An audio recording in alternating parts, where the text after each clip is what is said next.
Imagine being able to face any situation without being disturbed. Not someday, not after years of practice, but having access right now to a place inside you that nothing can shake. A quiet strength that remains steady, whether you're in the middle of chaos or resting in peace. What if I told you that calm isn't something you need to achieve? That the unshakable mind you're searching for isn't somewhere out there? It's something you remember? 2,500 years ago, a man sat under a tree and discovered this. He had tried everything: pleasure, deprivation, every path imaginable. And what he finally understood changed the course of human wisdom. Not a religion, not a belief system, a map. A practical step-by-step map to peace that doesn't depend on your circumstances being perfect. That map is what I want to share with you today. These aren't abstract concepts. They're techniques that transform how you respond to stress, to adversity, to the unexpected challenges life brings. And they work whether you're in crisis right now or simply seeking something deeper. If it feels right, let me know in the comments where you're listening from. I love knowing you're out there. Find a comfortable position. Let yourself settle. This wisdom has traveled 25 centuries to reach you. It's not going anywhere. Are you ready? Let me start with something that might surprise you about how everything in your life is connected.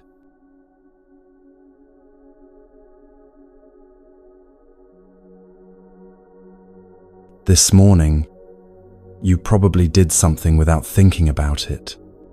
Maybe you made coffee or tea. Your hands moved through familiar motions, filling the kettle, measuring grounds or leaves, waiting for water to heat. Steam rose. That first sip touched your lips.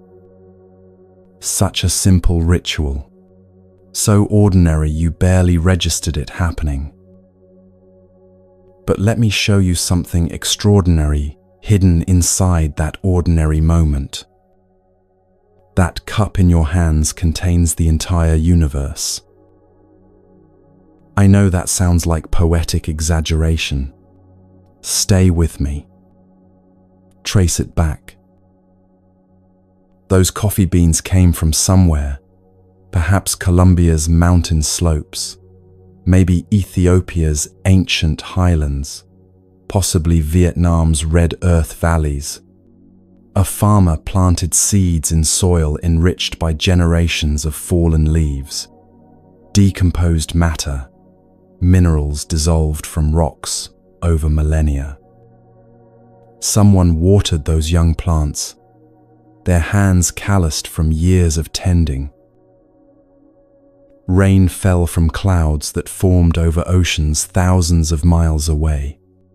Water evaporated from tropical seas, carried by winds shaped by the Earth's rotation, by temperature differences between equator and poles, by forces set in motion when the planet first formed 4.5 billion years ago.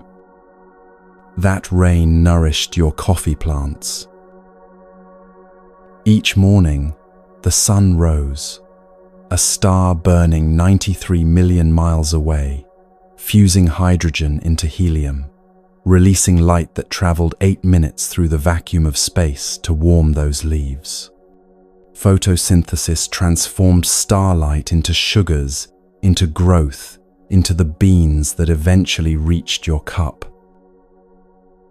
Human hands picked those ripe cherries, Real people with their own morning rituals, their own families, their own joys and heartbreaks. They sorted the harvest, their fingers moving with practiced efficiency learned over seasons. Others dried the beans under that same sun, turned them regularly, checked for quality. Roasters transformed green beans into aromatic brown. Someone designed the roasting equipment. Someone else manufactured it. Workers assembled the machines. Engineers solved problems that arose. Entire supply chains stretched across continents, ships crossing oceans, trucks rumbling over highways, warehouses storing and distributing. The water you used fell as rain somewhere, filtered through layers of earth and stone, collected in reservoirs built by workers who poured concrete and laid pipes. Engineers designed treatment systems. Pump operators monitored pressure. Infrastructure, maintained by thousands of people you'll never meet, made clean water flow from your tap. Your cup itself, if ceramic, someone dug clay from the earth, shaped it on a wheel or in a mold, glazed it with minerals, fired it in a kiln fueled by gas or electricity generated at power plants. If glass, sand, was melted at temperatures exceeding 2000 degrees. Artists designed the shape. Factory workers produced it. Truck drivers delivered it to stores where cashiers sold it to you with money you earned through your own labor. And you, standing there, able to lift that cup because your parents fed you, because farmers grew that food decades ago when you were young, because the earth provided nutrients, because the sun shone then too. You understand the concept of coffee, the word itself, because someone taught you language, because humans developed complex communication over hundreds of thousands of years of evolution. Nothing in that simple morning ritual exists alone. This is what the Buddha called dependent origination, pratitya samutpada in Sanskrit. Everything arises in connection with everything else. Nothing stands independently. The entire cosmos conspired across time and space to bring you that single sip of warm liquid on an ordinary morning. And understanding this leads us directly to one of the most misunderstood teachings in all of Buddhism, karma. When most people hear the word karma, they imagine cosmic justice, divine scorekeeping. Do something bad, get punished by the universe. Do something good, receive rewards. Like there's some celestial accountant tracking every deed, dispensing consequences according to a moral ledger. But that's not what karma is. The word karma simply means action. It's the natural law of cause and effect playing out through intention and behavior. Not punishment, not reward, just the way reality works. Imagine standing beside a perfectly still lake on a windless morning. The surface mirrors the sky like polished glass. You pick up a smooth stone and toss it in. Ripples spread outward in perfect concentric circles, expanding in every direction, touching the far shore, reflecting back, interfering with each other in complex patterns. Did you create those ripples as a reward for throwing the stone skillfully? Are the ripples punishing you for disturbing the water's stillness? Of course not. They're simply the natural consequence of your action. Stone meets water, physics happens, ripples form. Cause and effect. That's karma in its truest sense. Every thought you think sends ripples through the lake of your mind. Think angry thoughts repeatedly, and anger becomes your mind's default state. Practice gratitude consistently, and appreciation becomes how you naturally see the world. Every word you speak sends ripples through the lives around you. A harsh word can echo in someone's mind for years. A kind word can change the entire trajectory of their day, which affects how they treat others, which ripples further outward. Every action you take creates waves that touch other lives in ways you may never witness. Hold the door for someone rushing behind you. Maybe they arrive at their appointment on time. Maybe that appointment changes their career. Maybe they go home in a better mood and connect with their child. Maybe that child remembers that evening decades later as a turning point. You'll never know, but the ripples spread. And here's what makes this understanding both sobering and liberating: those ripples come back. Not because the universe keeps score, but because everything is connected. Send kindness into the world, and you're creating conditions where kindness returns. Send anger or bitterness, and you're planting seeds of anger, not through magic, through the interconnected nature of existence. The Buddha expressed this with startling clarity. What you think, you become. What you feel, you attract. What you imagine, you create. Let those words settle. Really let them land. This isn't mysticism. It's neuroscience confirmed by ancient wisdom. Spend your days thinking bitter thoughts, and your neural pathways literally rewire toward bitterness. Your brain becomes optimized for finding things to be bitter about. Imagine worst-case scenarios constantly, and you train your nervous system into chronic anxiety. Practice gratitude regularly, and you develop an eye for beauty, for kindness, for reasons to appreciate life. But here's where this teaching becomes genuinely hopeful, genuinely transformative. Your past doesn't own you. Yes, your previous actions have consequences. Yes, you're experiencing results from seeds planted yesterday, last year, perhaps in childhood. Those consequences are real and sometimes difficult. But right now, in this precise moment, you're planting new seeds. Right now, you're making choices. The choice to listen to these teachings rather than scroll mindlessly. The choice to seek wisdom rather than distraction.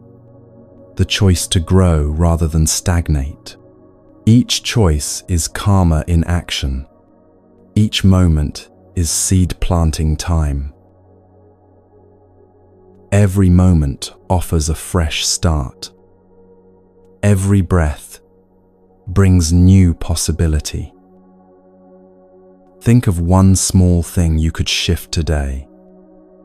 Not something overwhelming, not a complete personality overhaul, just one tiny adjustment. Perhaps pausing 3 seconds before responding when irritation rises in your chest. Maybe actually looking into someone's eyes when they speak, instead of glancing at your phone's dark screen. Possibly saying thank you and letting yourself feel genuine appreciation rather than automatic politeness. Choosing to walk outside for 5 minutes instead of scrolling for 30. These aren't good deeds in some moral sense. They're investments in your own peace. They're you consciously choosing which seeds to plant in the garden of your mind. Because here's the truth that changes everything once you really grasp it. You're not a passive recipient of karma. You're actively creating it every single moment you're alive. Choose patience over anger once, and you've made patience slightly more accessible tomorrow. Your brain has formed new connections, weakened old reactive patterns. Choose kindness when you don't feel particularly kind, and you're literally training yourself in kindness. Choose presence over distraction, and you're strengthening neural networks associated with attention and awareness. The mind is like soil, rich, receptive, ready to grow whatever you plant. Plant thorns, harvest pain. Plant flowers, harvest beauty. And this makes me wonder about what happens when someone keeps planting those seeds day after day, moment after moment, year after year. Where does that path lead? The Buddha had a word for the destination: awakening, bodhi, enlightenment. But those words make it sound distant, don't they? So mystical and unreachable. Like something only monks in remote caves can achieve after decades of extreme meditation practice. Let me show you how close it actually is. Forget everything you've heard about enlightenment. Forget glowing auras and levitation. Forget supernatural powers and transcendent states. Forget the idea of becoming someone special, someone fundamentally different from who you are now. Let me tell you a story about a fish. Imagine a fish born in the ocean depths. From its first moment of existence, water surrounds it completely. Water flows above, below, on every side. The fish swims through water, feeds in water, rests in water, plays in water, lives every moment of its life immersed in water. But here's the remarkable thing. The fish has no concept of water. How could it? Water is so omnipresent, so utterly pervasive, that the fish can't perceive it as something distinct from existence itself. To the fish, water just is. It's like asking you to see air. Yes, intellectually, you know air exists, but do you experience it constantly?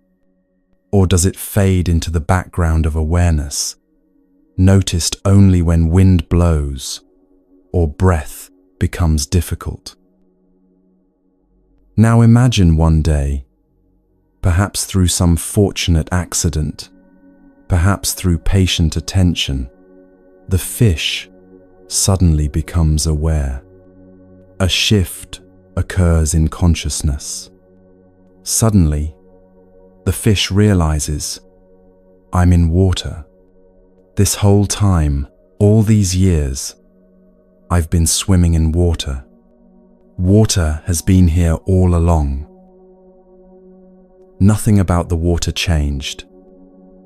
The ocean didn't transform.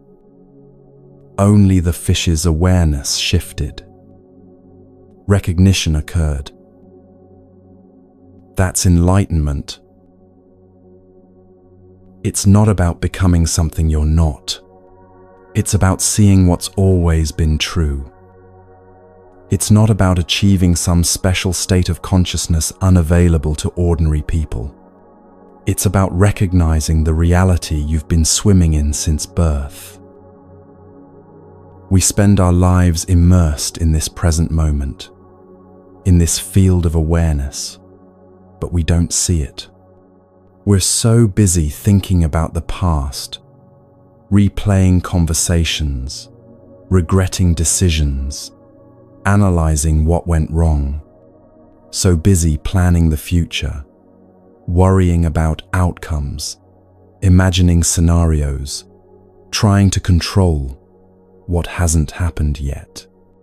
So busy judging, comparing, wanting things to be different than they are. We miss the water we're swimming in. Enlightenment is simply waking up to what is. Not what was last year, not what might be tomorrow, not what should be, according to your preferences. What is right now, in this moment, exactly as it presents itself.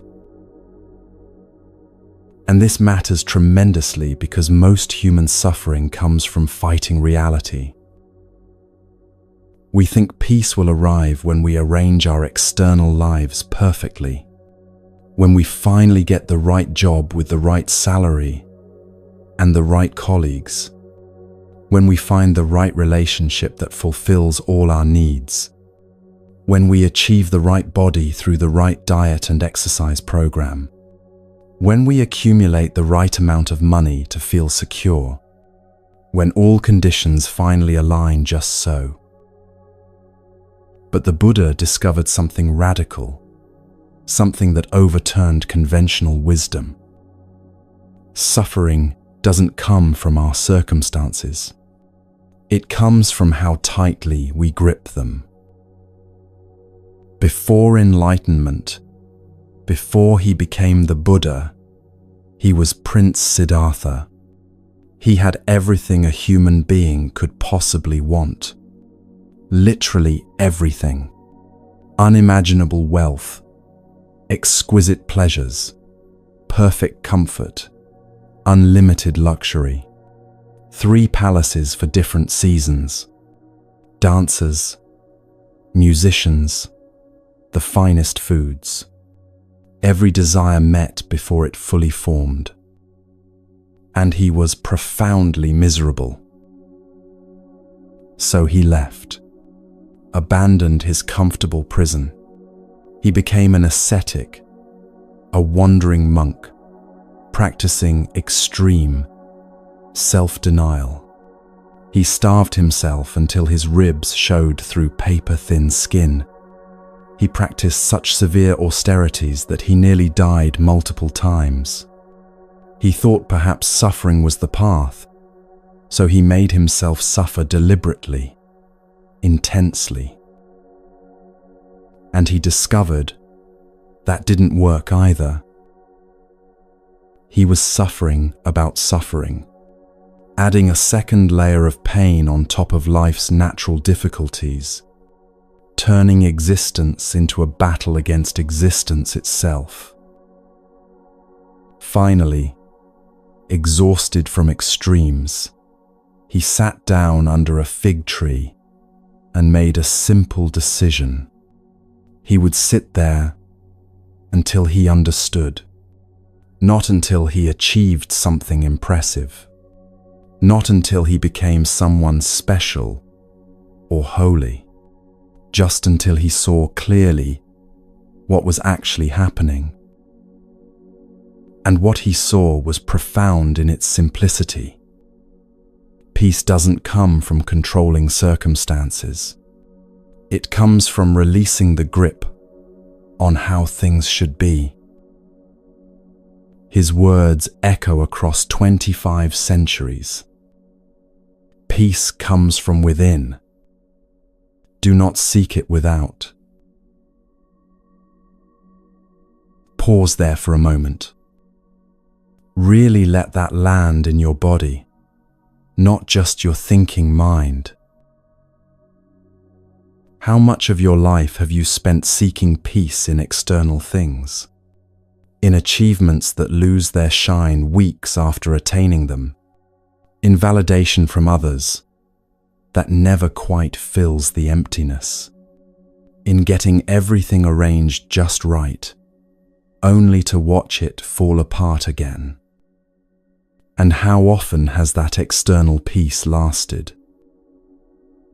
Here's the gentle truth, and I offer this with genuine compassion. You're not broken. You don't need fixing. You don't need to become someone different before you can be at peace. You need remembering. Like coming home to a house you never actually left. You've been there the whole time, just looking everywhere else for it.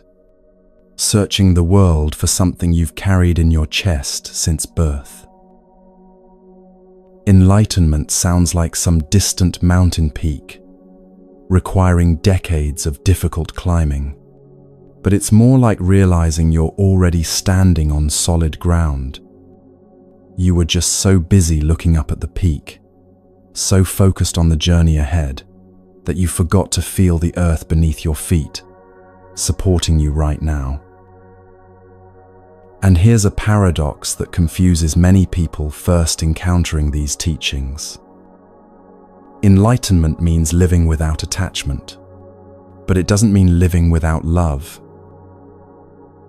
Love deeply, but release the need to own.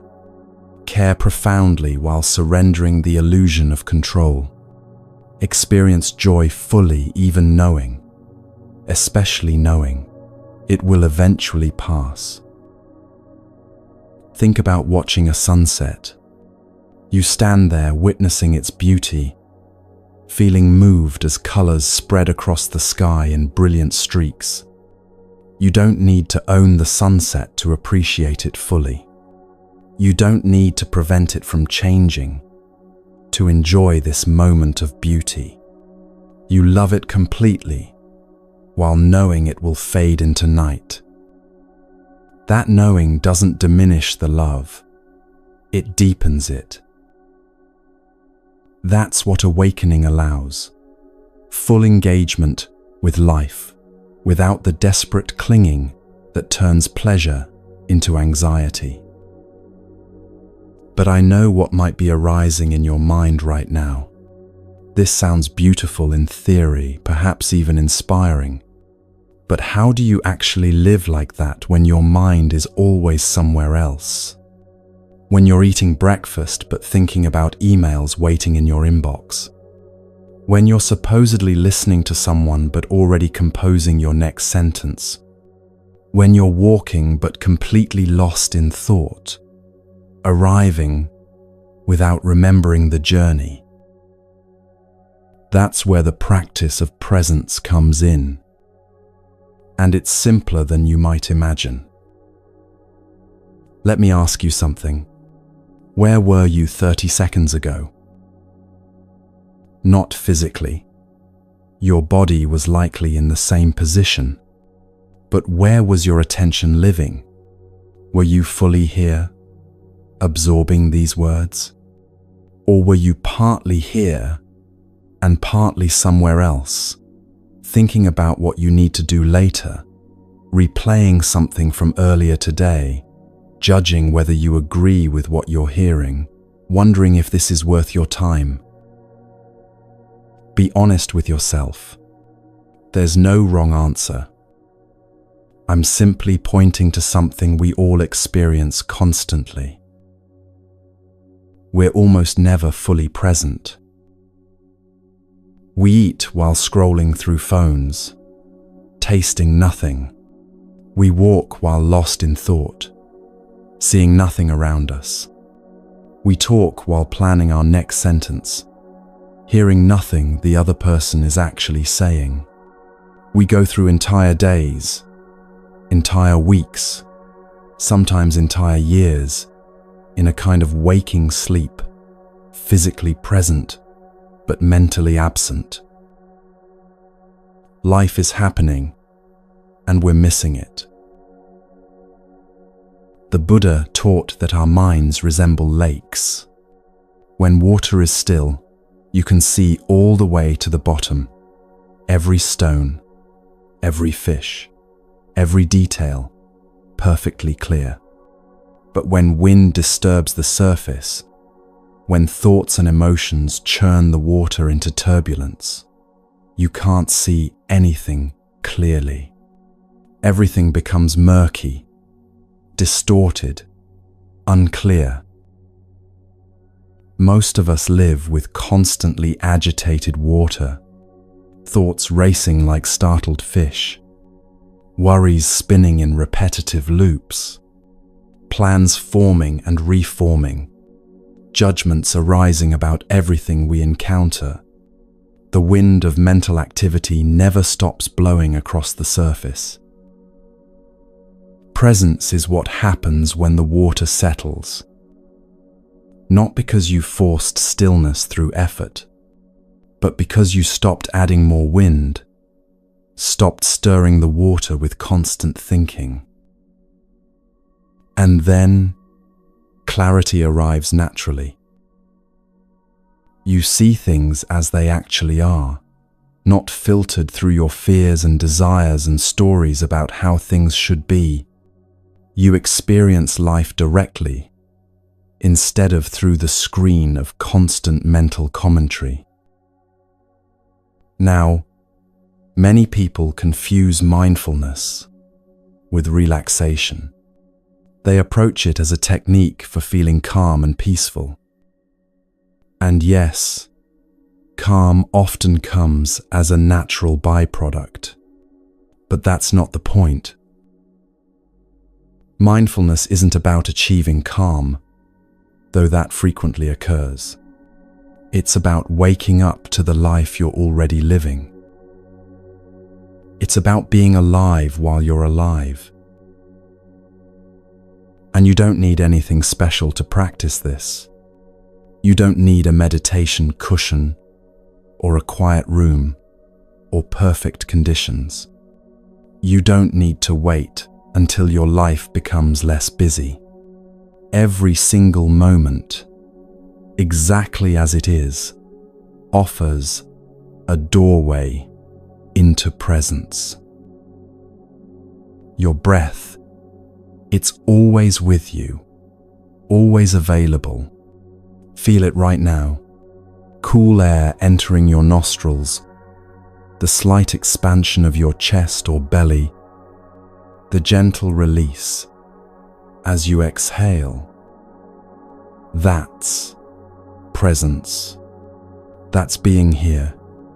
Nothing mystical, just awareness of what's actually happening. The taste of your next meal, instead of eating while doing 3 other things simultaneously, what if you took one bite with complete attention, really tasted it, felt the texture, noticed how your body responds with satisfaction or aversion? That's not some fancy spiritual practice requiring years of training. That's just being alive to your own life. The touch of fabric on your skin right now. Can you feel it? Your clothes against your shoulders, the chair supporting you, the ground under your feet if you're standing. Most of the time we're so disconnected from our bodies, so lost in thoughts, that we don't notice these sensations. But they're always there, quietly inviting us back to now. Sound in this moment. What do you actually hear? Maybe birds singing outside your window. Maybe traffic humming in the distance. Maybe the sound of your own breathing, your heartbeat. Maybe silence itself, that vast quiet underneath everything. You don't have to do anything with these sounds. Don't have to analyze or judge them. Just notice them existing. That's presence. There's a story I love about a monk washing dishes. A young student, eager for profound teachings, asked him what the secret to enlightenment was. The monk looked up from the sink and said simply, "When you wash the dishes, wash the dishes." The student was confused, probably disappointed. He wanted some elaborate technique, some secret meditation practice, some complex philosophy. But the monk was pointing to the most profound thing there is. When you wash dishes, don't wash them to get them clean so you can move on to the next task. Don't wash them while your mind replays an argument from earlier or rehearses tomorrow's presentation. Just wash the dishes. Feel the warm water flowing over your hands. Notice the slickness of soap bubbles. Hear the gentle clink of plates. Be alive while washing them. That's it. That's the whole practice of presence. That's enlightenment, available in ordinary moments. The Buddha understood this deeply and expressed it with timeless clarity. Listen to his words, as relevant now as they were 2,500 years ago. The secret of health, for both mind and body, is not to mourn for the past, not to worry about the future, but to live the present moment wisely and earnestly. Let that sink in deeply. Not to mourn the past, but how much of your mental energy goes into replaying old conversations, old mistakes, old wounds that can't be changed. Not to worry about the future, but how much anxiety do you generate about things that haven't happened and might never happen? To live the present moment wisely and earnestly, to be here, fully, with whatever is actually occurring, rather than whatever you wish were occurring. That's where your life actually happens. Not in memories, however vivid. Not in plans, however detailed. Right here, right now, in this breath. And the beautiful thing is you can start immediately. You don't need to wait for anything. You don't need to be more prepared, more spiritual, more anything. This moment, exactly as it is, with all its ordinariness, is your opportunity to wake up. Feel the weight of your body right now.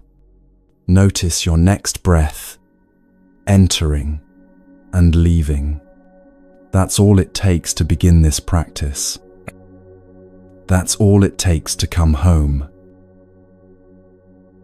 If you need to pause here, that's absolutely perfect. Let these teachings settle like snow falling on still water. There's no rush to reach anywhere. Or if you're ready, let's continue walking this path together. Because presence opens the door to awakening. But the Buddha left us something even more complete, an actual map with 8 interconnected paths. Not commandments handed down from authority, not arbitrary rules to follow blindly, just the way home, discovered through his own profound journey, from suffering to freedom, from confusion to clarity. That's where we're headed next.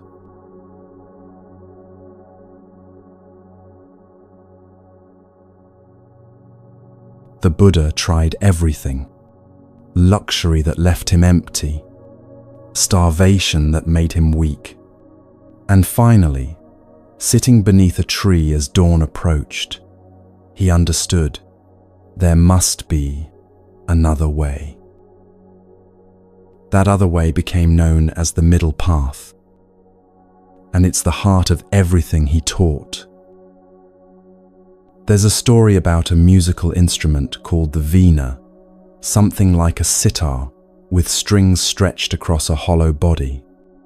If you tune the strings too loose, they produce no sound at all, just a dull thud when plucked. Tighten them too much, and they snap under the tension. But find that precise point between not too tight, not too loose, and suddenly the instrument sings with perfect resonance. That's the middle way. Not compromise, not settling for mediocrity, precision. And the Buddha mapped out exactly what that precision looks like in 8 interconnected practices. Not commandments carved in stone, not rules to follow blindly, just clear observations about how reality works and how to work with reality instead of against it. These 8 paths weave together like threads in fabric. Pull one, and all the others shift. Practice one, and you strengthen all of them. Let me show you how they live in your daily life. The first path is right view, seeing things as they actually are, rather than through the distorting lens of your desires and fears. Remember that morning coffee we traced back through time and space. Everything in it was changing, transforming, connected to everything else. Right view means recognizing that same impermanence everywhere you look. Your body is changing this very moment. Cells dying, cells being born, nothing static. Your thoughts arise and dissolve like clouds, forming and dispersing. Your relationships evolve whether you want them to or not. Everything flows. Look at a photo of yourself as a child. Is that you? Same name. Yes. But every cell in that small body has been replaced multiple times since then. Every belief you held at 5 years old has likely shifted or vanished entirely. The personality, the memories, the physical form, all transformed. So where is the real you? Right view sees this clearly. There's no fixed, unchanging self at the center. And that's not sad or frightening. It's liberating. When you see things as they truly are, suffering loses its power over you. Because suffering comes from grasping what cannot be held, from demanding permanence in a universe of constant change. Right view releases that impossible demand. From seeing clearly comes the second path. Right intention. This is the decision, the commitment, the turning of your whole being toward peace and wisdom. This isn't just thinking positive thoughts. It's setting a direction for your life and choosing that direction over and over especially when you don't feel like it. It's deciding to respond with compassion, even when anger feels justified. It's choosing generosity when your instinct is to hoard. It's opting for honesty when lying would be easier. Imagine you have a relative who's difficult, critical, demanding, never satisfied. Every visit leaves you drained and frustrated. Right intention is deciding to visit anyway, not out of guilt or obligation, but from a genuine commitment to reduce suffering where you can. Maybe they're lonely. Maybe their criticism comes from their own pain. Right intention sees beyond the surface irritation to the shared humanity underneath. The third path flows naturally from this: right speech. Your words as medicine, rather than poison. A single sentence can create a wound that lasts years. I'm sure you can remember something cutting someone said to you a decade ago, words that still sting when recalled. But equally, a few words can heal deeply. I see you. I understand. You're not alone. The Buddha taught 3 gates for speech. Before you speak, ask yourself, is it true? Is it kind? Is it necessary? If your words can't pass through all 3 gates, perhaps silence is wiser. This doesn't mean becoming passive or dishonest. Sometimes truth is hard. Sometimes kindness means saying difficult things. But right speech avoids gossip, avoids harsh words spoken in anger, avoids empty chatter that fills silence without creating connection. It means speaking with intention and care. Right action, the 4th path, extends this care beyond words into everything you do. Not just avoiding harm, but actively creating healing wherever possible. There's a story about a woman at the grocery store who noticed someone ahead of her counting coins, clearly short of what they needed. She could have looked away, minded her own business.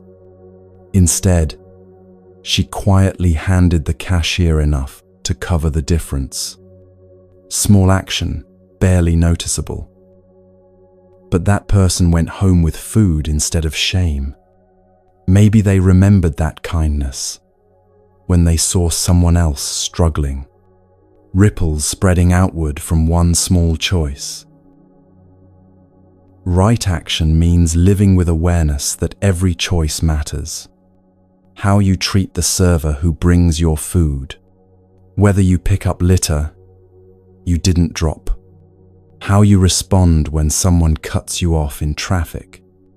Each moment is an opportunity to add a little more kindness or a little more suffering to the world.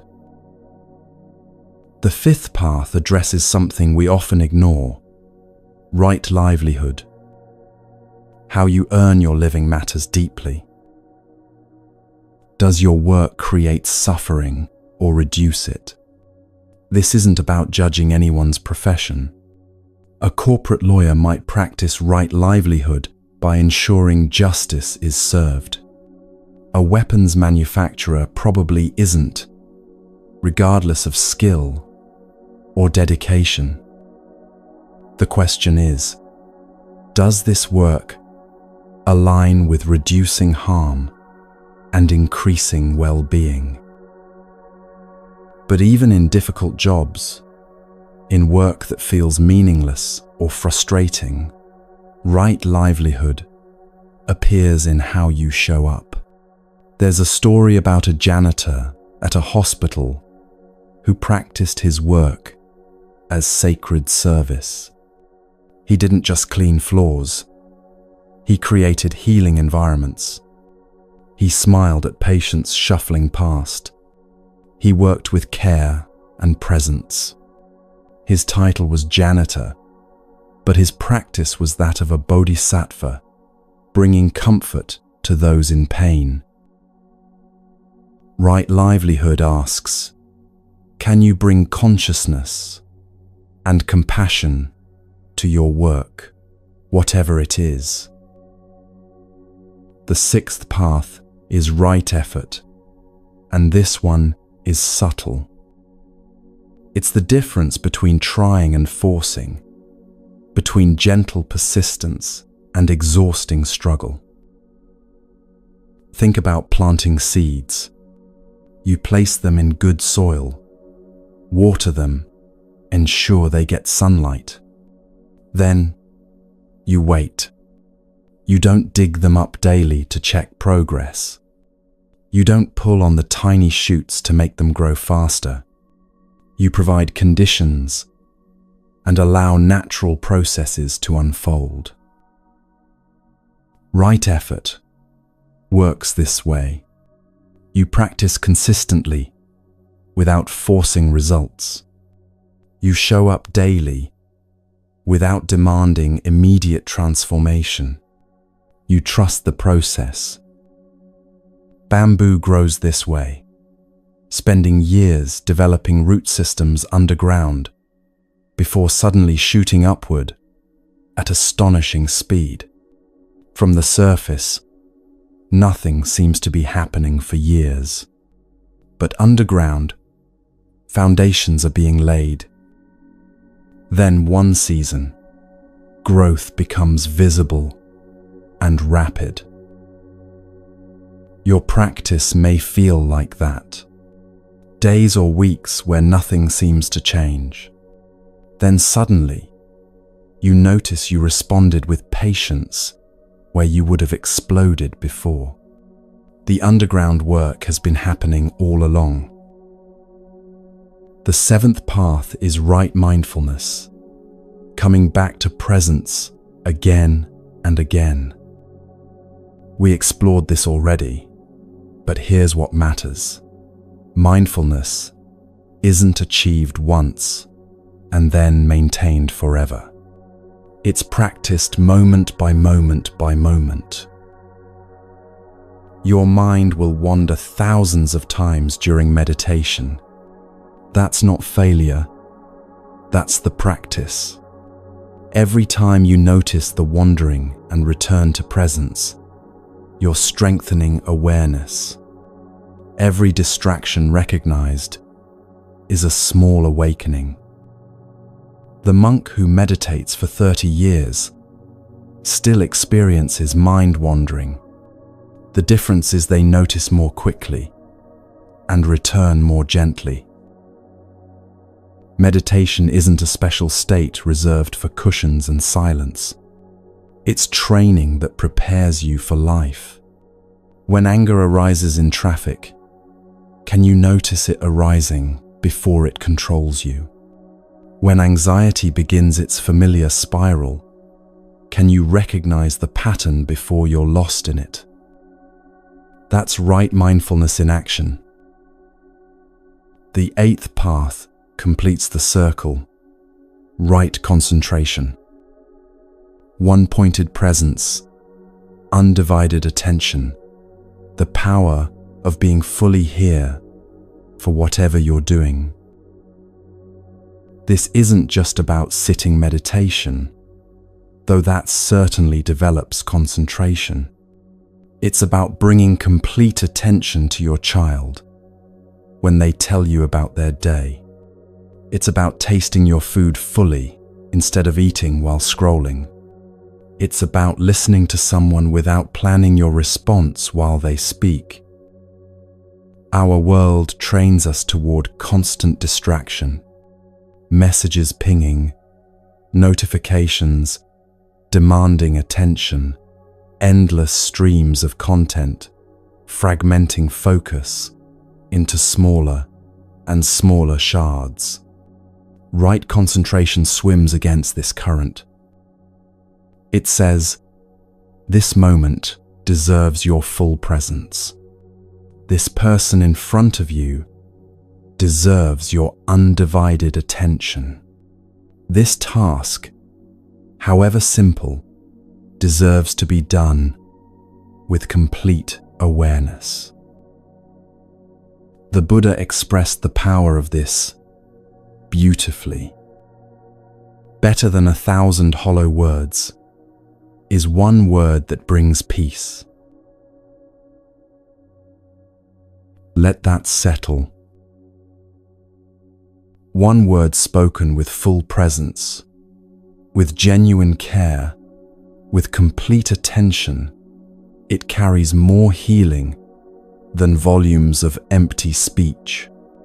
One action taken with total commitment transforms more than countless half-hearted gestures. This is the power of right concentration. And here's what's remarkable about these 8 paths. They're not separate. Practice right speech, and you naturally strengthen right action. Develop right mindfulness, and right concentration deepens automatically. See with right view, and right intention becomes clearer. They're like roots of a single tree spreading underground. You can't tell where one ends and another begins. Together, they form a complete practice for human life. Not a belief system to adopt, but a way of being to embody. Not rules to follow perfectly, but directions to move toward consistently. But even with this beautiful map, even understanding these 8 interconnected paths, you might notice something strange happening. You keep ending up in the same places. You find yourself in the same arguments with different people. The same anxieties arise with different triggers. The same patterns repeat despite your best intentions. Why? The Buddha called it the wheel. Have you ever caught yourself in the middle of an argument and suddenly thought, I've had this exact fight before? Different person, different topic maybe, but the same energy, the same dynamic, the same painful dance. Or noticed yourself reaching for your phone in that familiar way, seeking something you can't quite name, scrolling for satisfaction that never comes, then doing it again 20 minutes later. Or found yourself anxious about something new, but with a quality of anxiety that feels ancient and familiar, like you've carried this particular flavor of worry your whole life.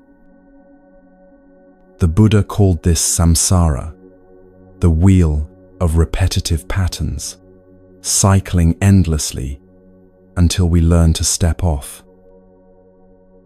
Now, traditional Buddhism speaks of samsara as the cycle of death and rebirth across lifetimes. Maybe that's true, maybe it's metaphor, I can't tell you with certainty. But what I can tell you with absolute certainty is this: samsara is definitely real within this one life. Same reactions to stress, just different stressors. Same patterns in relationships, just different partners. Same emotional loops, just different circumstances triggering them. The wheel keeps spinning, and we keep riding it, often without realizing we're on it at all. The Buddha identified 3 things that keep the wheel turning, 3 forces that trap us in repetition. He called them the 3 poisons, but they're really 3 kinds of blindness. The first is ignorance, and this doesn't mean stupidity or lack of education. It means not seeing clearly, not recognizing reality as it actually is. Imagine looking in a mirror and thinking your reflection is another person standing there. You might try to talk to them, get frustrated when they mimic your movements, feel confused about why they won't respond properly. That's ignorance, mistaking appearance for reality. We do this constantly. We see impermanent things and treat them as permanent. We see interconnected processes and mistake them for separate, independent entities. We see the flow of change and try to freeze it, to hold it still, to make it stay exactly as it is right now. Then we suffer when reality refuses to cooperate with our misperception. The second poison is craving, this insatiable hunger for more, for different, for better. The next job will finally bring fulfillment. The next relationship will complete you. The next purchase will bring lasting satisfaction. The next achievement will prove your worth once and for all. Spoiler, it won't. Not because jobs, or relationships, or achievements are bad, but because craving has no bottom. It's not actually about the thing being craved. It's about the craving itself, an internal restlessness that latches onto whatever's nearby. Feed it, and it grows hungrier. Satisfy one craving, and 3 more immediately appear. The third poison is aversion, pushing away what we don't want with the same energy we grasp at what we do want. Running from pain creates more pain, because now you have the original pain plus the suffering of running. Resisting grief extends grief because you're fighting against a natural process that needs to complete itself. Avoiding discomfort means carrying that discomfort with you everywhere, always vigilant, always on guard. What we avoid follows us like a shadow. These 3 keep the wheel spinning, not seeing clearly, craving what we don't have, pushing away what we do have. And they create 6 different realms we cycle through, 6 states of mind the ancient teachers described as different worlds. The God realm is when everything seems perfect. Life is going well, you're comfortable, maybe even a bit proud of how well you're doing. But there's a danger here, complacency. Without challenge, without friction, growth stops. You become soft, unprepared for inevitable change. Then when difficulty comes, and it always comes, you're crushed because you believed the ease would last forever. The Titan realm is constant competition, endless striving, never being satisfied with where you are because someone else is ahead. You check others' social media and feel inadequate. You achieve something and immediately spot the next rung up the ladder. Success brings no peace because the finish line keeps moving. Exhaustion is the atmosphere of this realm. The human realm is where you are right now, aware, seeking, capable of reflection. There's suffering here, yes, but also the possibility of awakening. This is actually the best realm for spiritual growth, because you have enough discomfort to seek change, but enough capacity to actually do something about it. This is where the path becomes possible. The animal realm is pure survival mode, just getting through the day without deeper reflection or questioning. You wake, work, eat, sleep, repeat. No time or energy for examining your life, because you're too busy just living it. Many people spend years here without realizing it. The hungry ghost realm is endless wanting without satisfaction. Traditional images show beings with tiny mouths and enormous empty bellies, taking in a little but needing so much more. This is addiction, whether to substances, achievement, validation, or just the next moment being different from this one. Always hungry, never full, no matter how much you consume.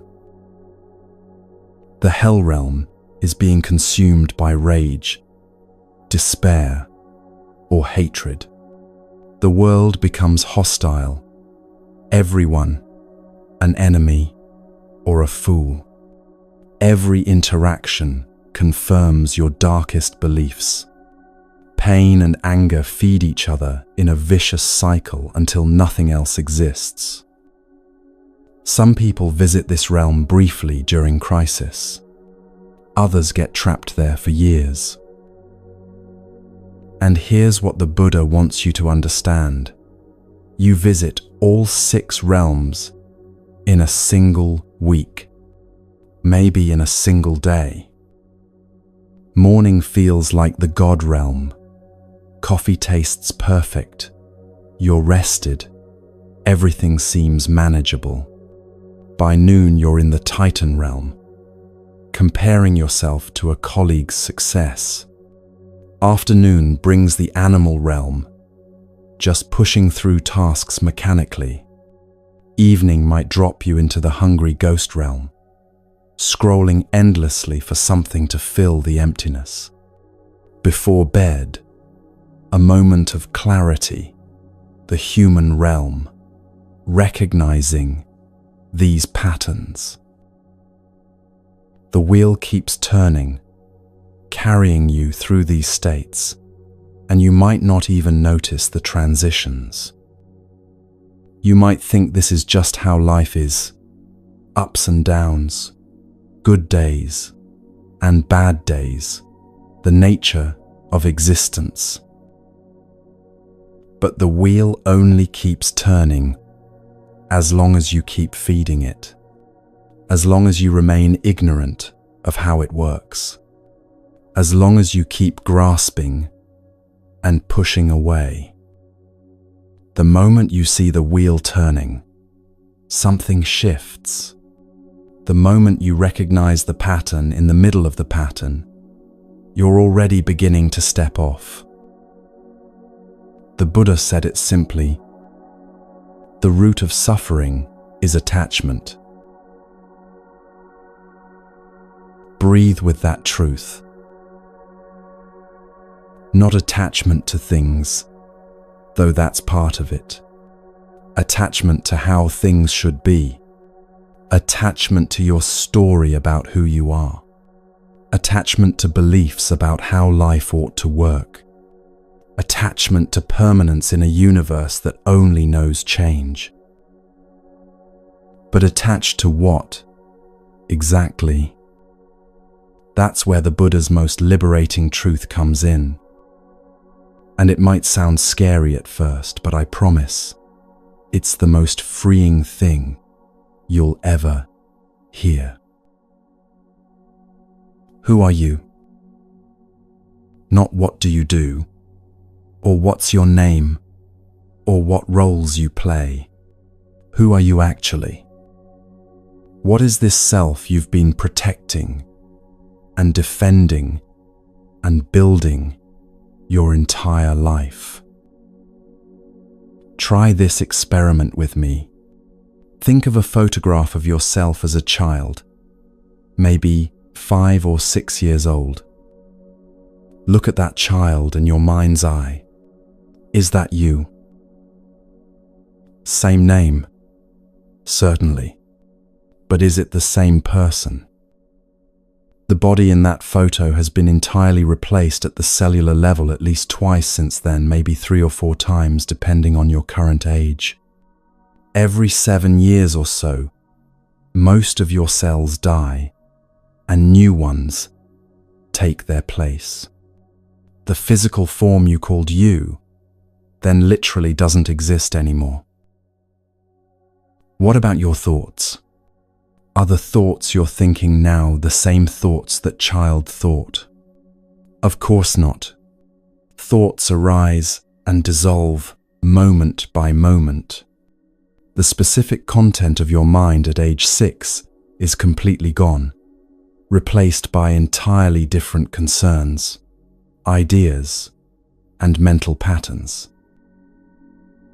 Your beliefs? At 6, you believed in things you don't believe now. You've changed your mind about politics, relationships, what matters in life, maybe even fundamental questions about reality. Beliefs shift and transform. Your memories? Research shows that memories change every time we recall them, subtly altering with each remembering. That story you tell about your childhood, it's not a fixed recording, but a constantly evolving narrative, shaped by present concerns and emotions. Even your memories aren't stable. Your name? That's just a label others gave you, a sound they made to get your attention. You could change it tomorrow and still be you, right? So where is the real, unchanging, essential you? This is what the Buddha discovered, and what confused and frightened his students at first.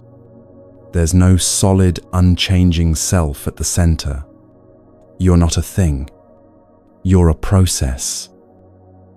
You're more like a river than a rock. A river flows continuously, never the same water from one moment to the next. Yet, we call it by one name: the Mississippi, the Ganges, the Thames. The river is real, but it's not a fixed entity. It's a continuous process of flowing, changing, being fed by countless tributaries, losing water to evaporation, carving new channels, flooding and receding. You can't step in the same river twice because it's literally not the same river. That's what you are, a flowing process, always continuous, but never static. And why does this matter so much? Because of what it frees you from. The ego spends its entire existence defending something that doesn't exist, taking offense at imagined attacks on an imaginary solid self, fearing loss of something it never actually had, building walls around emptiness, protecting a ghost. When you see through this, when you really understand there's no fixed self to defend, lightness arrives. Someone criticizes you, and instead of that old contraction of hurt, there's space. Space to hear what might be useful in the criticism without taking it as an attack on your core being, because there is no core being in that solid sense. There's just this moment's experience, already changing into the next moment's experience. Now, this teaching can sound nihilistic at first. If there's no self, does that mean you don't matter? That your life is meaningless? That you should just give up on everything? The opposite is true. This doesn't mean you don't matter. It means you're not separate.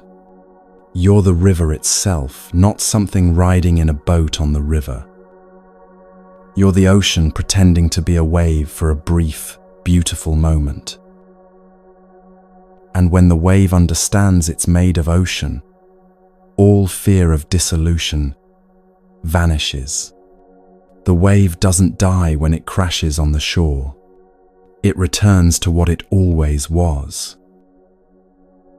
The Buddha's words echo across time with gentle precision. In the end, only three things matter: how much you loved, how gently you lived, and how gracefully you let go of things not meant for you. Let those words sink deep, not into some permanent self, but into this present awareness that's reading them. Breathe here. Let that land. There's no rush to move forward. There's nowhere to get to. So if there's no fixed self, how do we actually live? What does it look like to walk through the world understanding this truth? Does it mean becoming passive, detached, indifferent to life? Let me show you what it really means.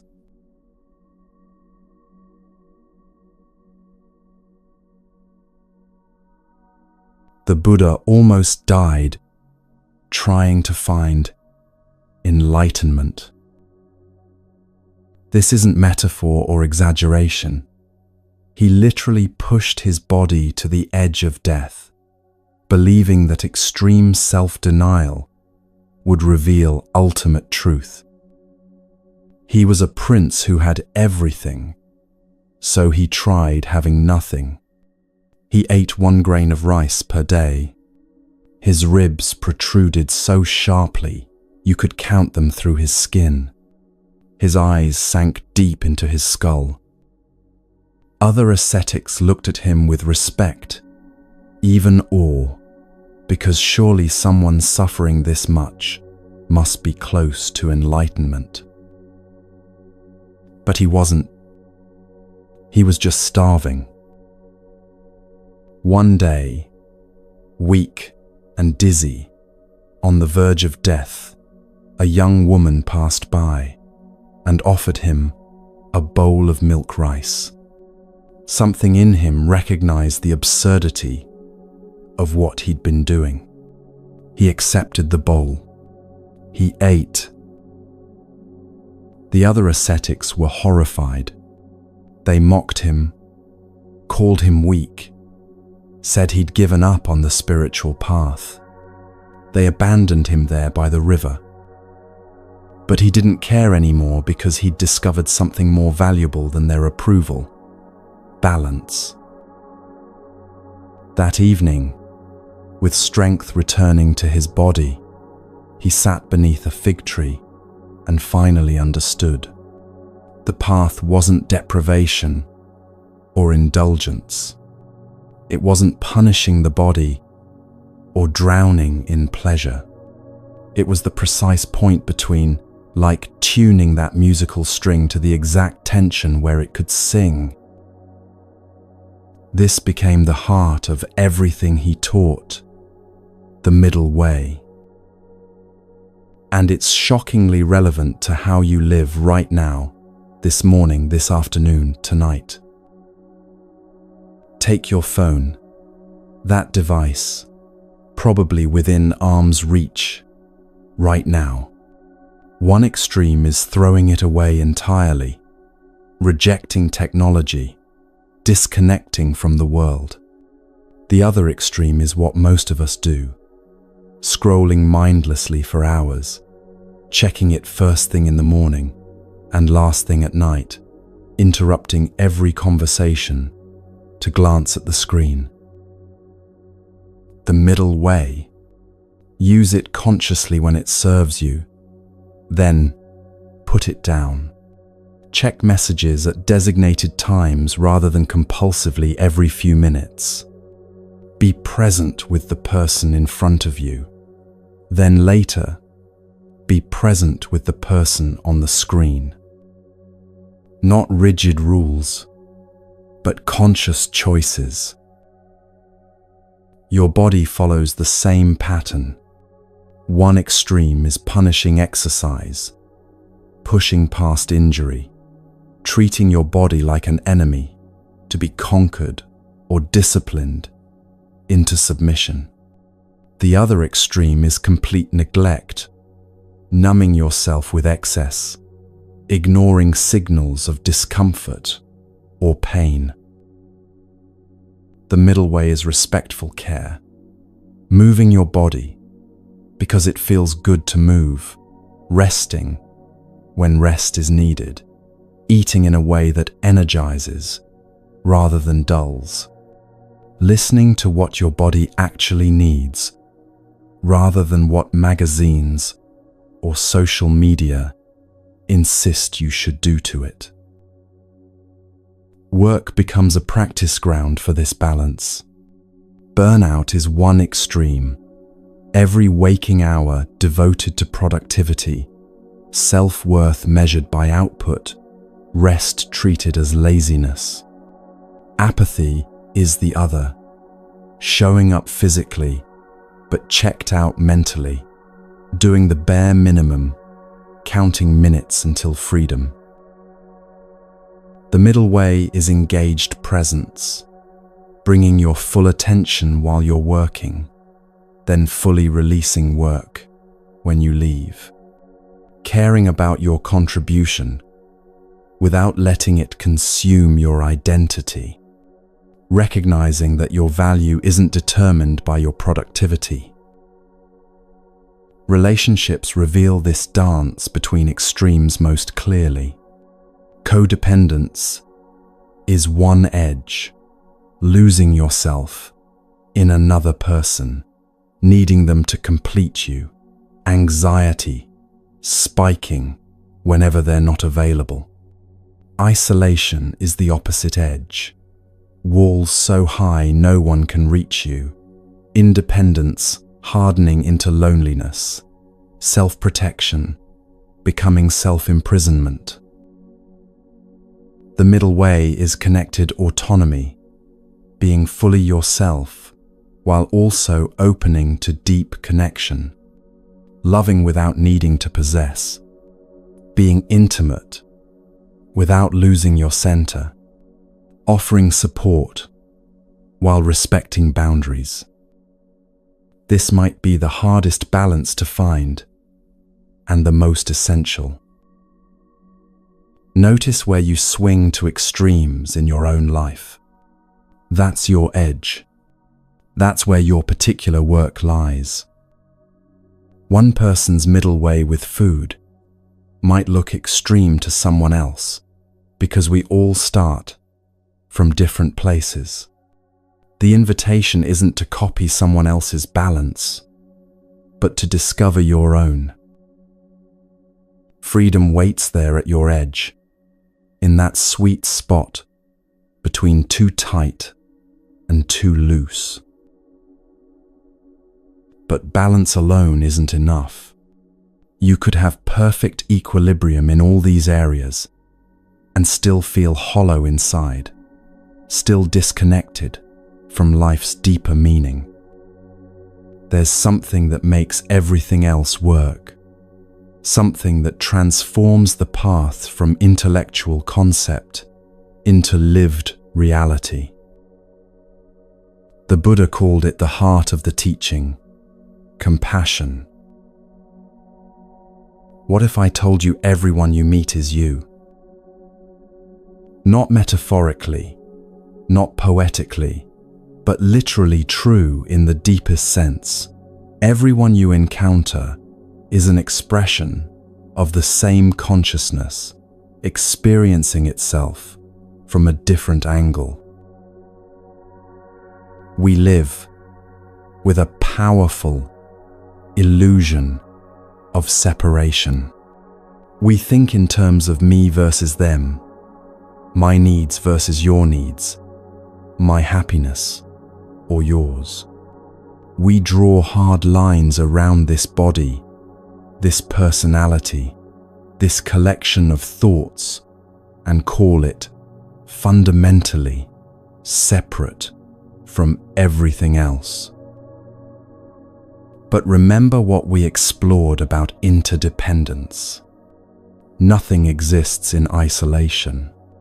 You're made of non-you elements, food that became your body, ideas that became your thoughts, love that became your capacity to care. The boundary between self and other is far more porous than it appears. Your suffering is my suffering, even if I don't realize it yet. When one part of the web trembles, the whole web trembles. We just haven't developed the sensitivity to feel it fully. Compassion is that sensitivity awakening. It's seeing yourself in others, and others in yourself, until the distinction starts to blur. The practice has layers, like learning an instrument, starting with easy songs and gradually building skill for more complex pieces. For those you love, compassion flows naturally and easily. You see their goodness clearly. Wishing them happiness requires no effort. You genuinely want their joy. When they suffer, you feel it in your own chest.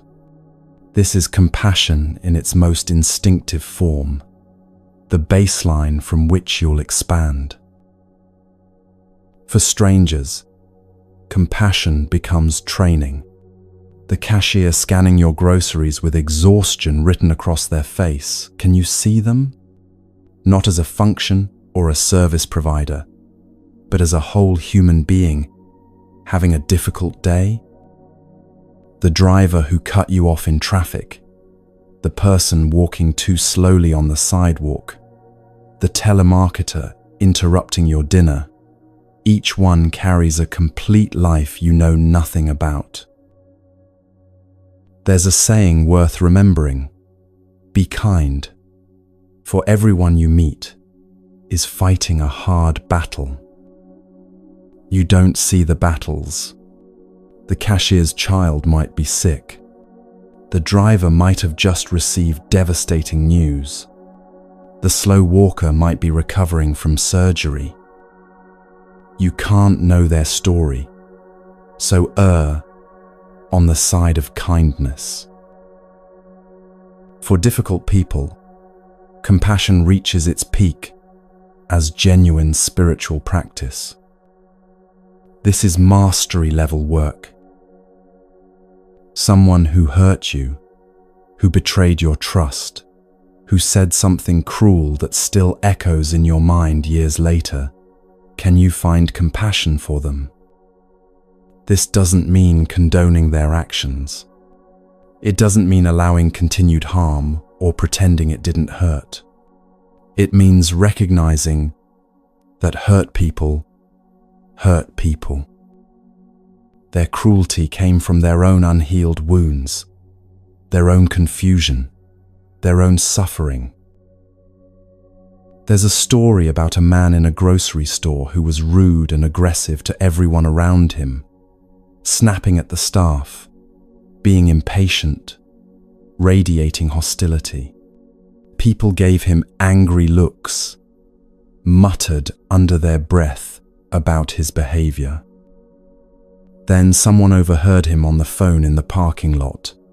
His wife had just left him that morning, taking their children. Suddenly, his behavior made sense. It didn't excuse it, but it explained it. Compassion arose naturally once the context was visible. The truth is, everyone acting badly has a context you can't see. Everyone lashing out is bleeding from somewhere. Compassion doesn't require knowing the specific wound, just recognizing that it exists. But there's one person most of us struggle to feel compassion for more than anyone else: ourselves. We're often cruelest to ourselves. That voice in your head that criticizes every mistake, that replays your failures, that tells you you're not enough, not trying hard enough, not good enough, not lovable enough. Would you let someone else talk to you that way? Would you let a friend berate your child with that harshness? Of course not. Yet you let that voice run unchallenged in your own mind. Self-compassion isn't selfish or indulgent. It's foundational. You genuinely cannot pour from an empty cup. You cannot offer others what you refuse to give yourself. Treating yourself with harshness doesn't make you strong or disciplined. It makes you fragile and defensive. The Buddha's words on this are unequivocal. You yourself, as much as anybody in the entire universe, deserve your love and affection. Let that truth settle into your bones. As much as anybody, not less. Not after everyone else is taken care of. As much. Let's try something together, right now. Just for a moment. Bring to mind someone you love deeply. A child, a partner, a dear friend, someone whose happiness matters to you. Feel that warmth in your chest, that natural affection. Now, silently, say these words to them. May you be happy. May you be peaceful. May you be free from suffering. Notice how natural that feels, how much you genuinely want those things for them. Now, and this might be harder, say the same thing to yourself. May I be happy. May I be peaceful. May I be free from suffering. Notice how that feels. Maybe uncomfortable, maybe awkward, maybe like you don't quite deserve it. Maybe surprisingly tender, like a door you didn't know existed, just opened a crack. That feeling, whatever it is important information. That's where your work with self-compassion begins.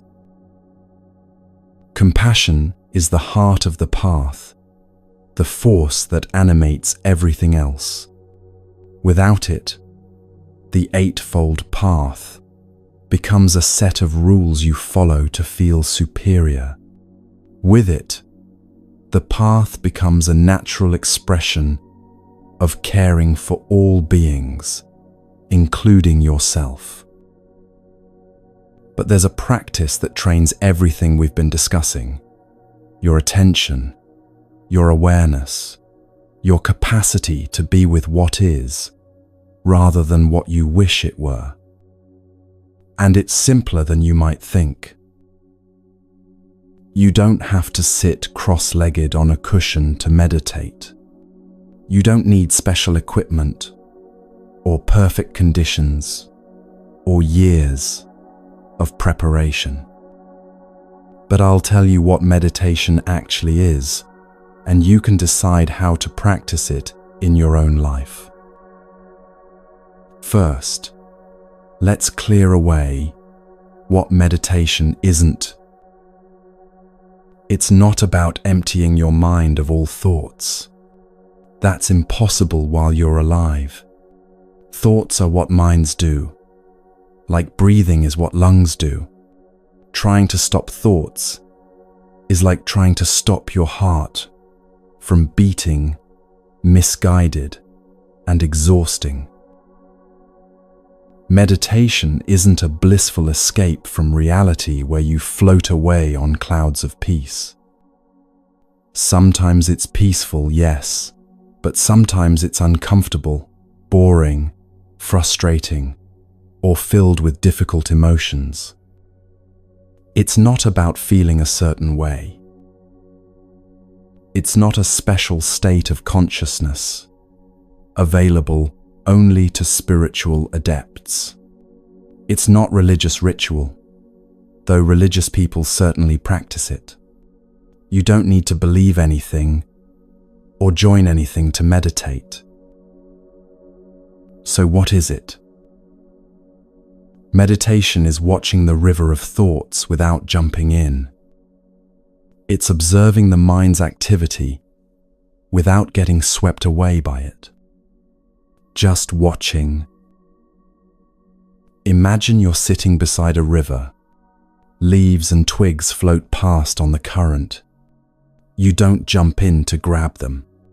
You don't try to stop the flow. You just sit and watch things drift by. That's what meditation does with thoughts. The breath becomes your anchor in this practice, always available, always with you. You feel it entering your nostrils, cool and fresh. You notice your chest or belly rising slightly. You sense the pause at the top of the inhale, then the release, the exhale flowing out. Over and over, this simple rhythm that's kept you alive since birth. And your mind will wander. This isn't failure. This is guaranteed. Within seconds, you'll be planning dinner, or replaying a conversation, or wondering if you're doing this right. That's absolutely normal. The practice is noticing when your mind has wandered and gently returning to the breath. That return is the meditation. Not staying focused for long periods, but returning again and again when you notice you've drifted. You might return 1,000 times in 10 minutes. Each return is a small awakening, a moment of choosing presence over distraction. You don't fail at meditation when your mind wanders. The wandering is the meditation. The noticing is the meditation. The returning is the meditation. All of it together is the practice. As you develop stability with the breath, meditation naturally deepens into what's called vipassana, seeing clearly, insight meditation. You expand your awareness beyond just breathing. Notice body sensations, the pressure of your seat, tingling in your hands, warmth or coolness, tension or ease. You're not trying to change anything, just observing what's actually present. Notice sounds, birds outside, traffic humming, the refrigerator cycling on, your own heartbeat. Let sounds come and go, without labeling or judging them as good or bad, pleasant or unpleasant. Notice emotions arising and passing through like weather systems moving across the sky. Anxiety appears, peaks, fades. Sadness wells up, lingers, dissipates. Joy bubbles through, sparkles, settles. You're not controlling them or pushing them away. You're simply observing them happening. And here's the revolutionary part, the insight that changes everything. You start to see that thoughts aren't you. They're weather passing through your inner sky. You are the sky itself, vast and unchanging, while thoughts are just clouds drifting across. This understanding transforms your relationship with your own mind. That anxious thought about tomorrow doesn't define you. It's just a thought arising in awareness.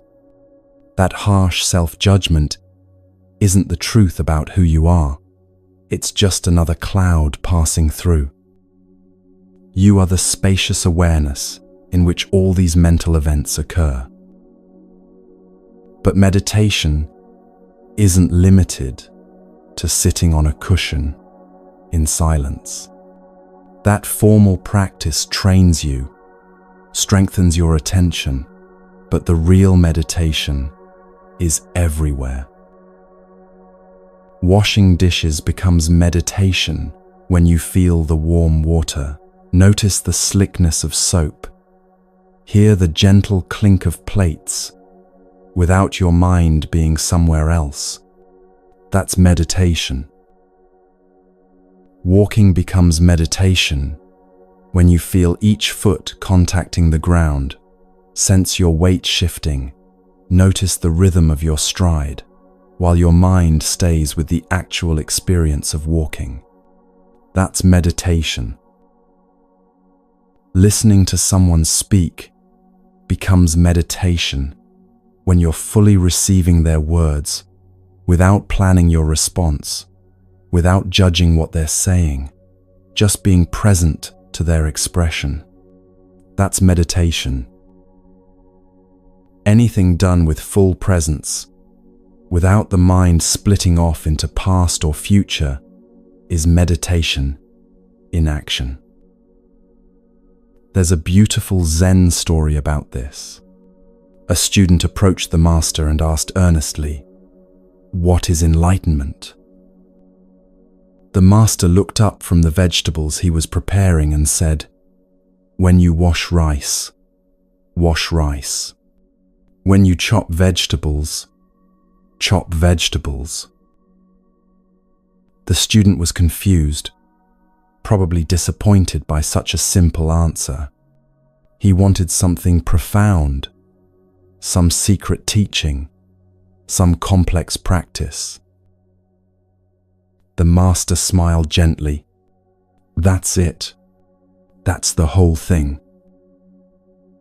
When you do what you're doing, fully present to the doing, not wishing you were somewhere else, or someone else, or doing something else, that's enlightenment, available in ordinary moments."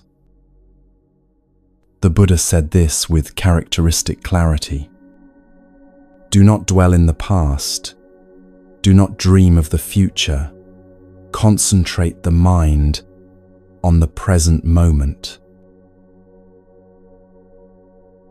Simple instruction. Extremely difficult to maintain, but possible to practice, moment by moment. These practices, the middle way, compassion, meditation, they sound beautiful when you're calm and centered, listening or reading in a quiet moment. But how do they actually work on a Tuesday morning when you're running late for work and someone cuts you off in traffic? That's the real test, isn't it?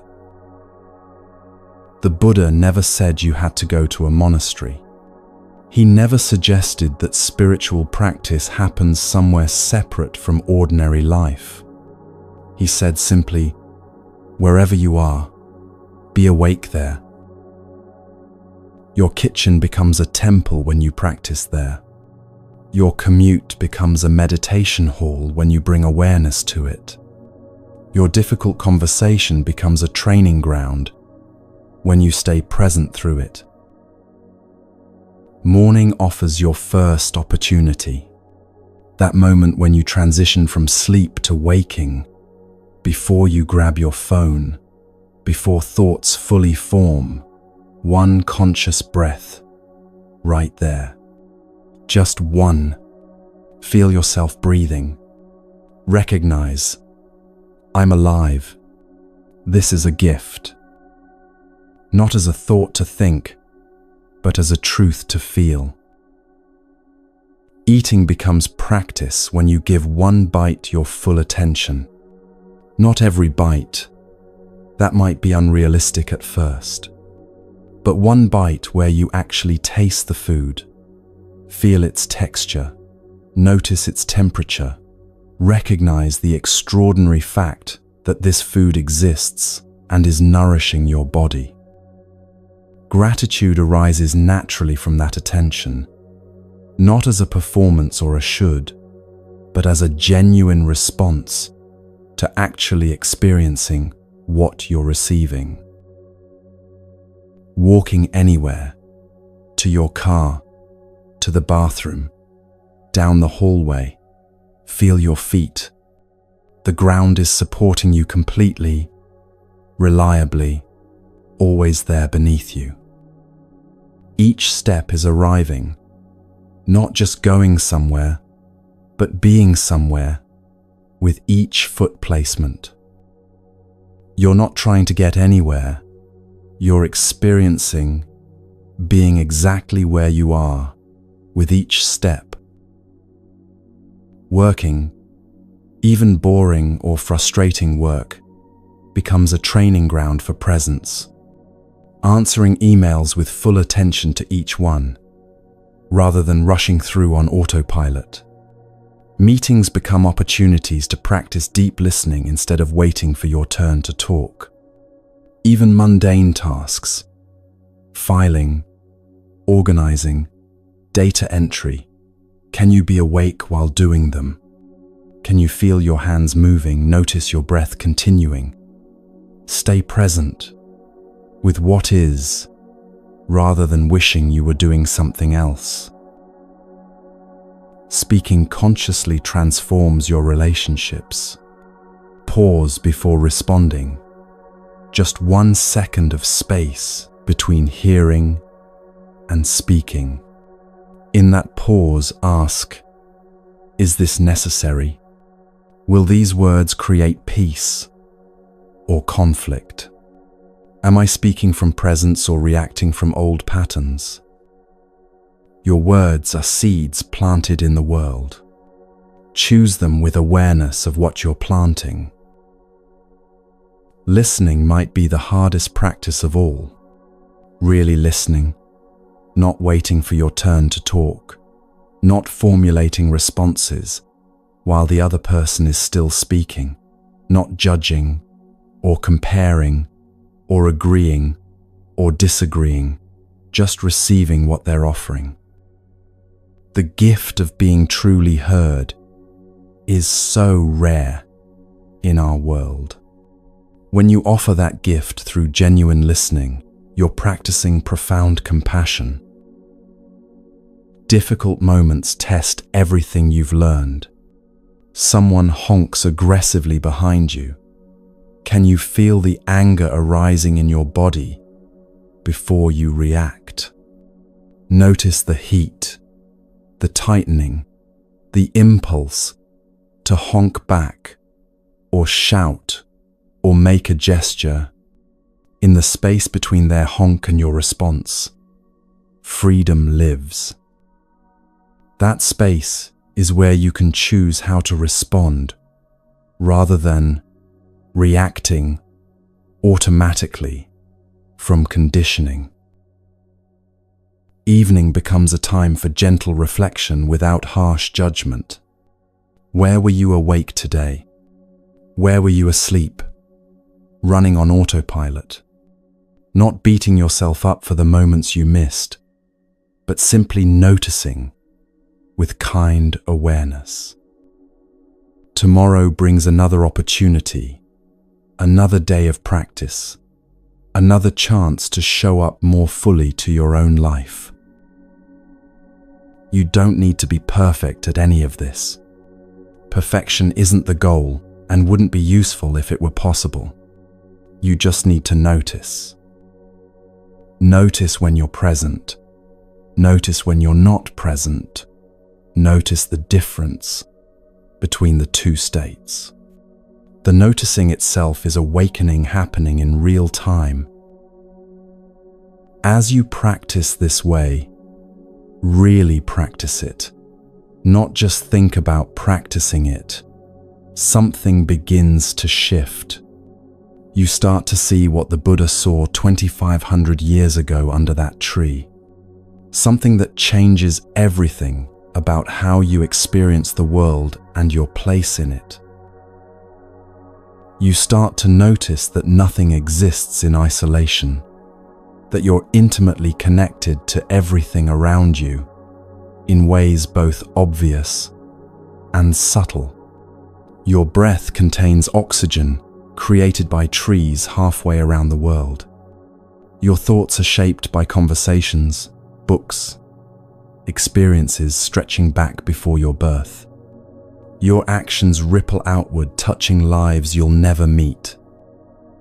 The hard boundary you drew between self and other begins to soften, blur, reveal itself as more permeable than you thought. That insight takes us deeper still, into understanding how profoundly interconnected all of existence truly is.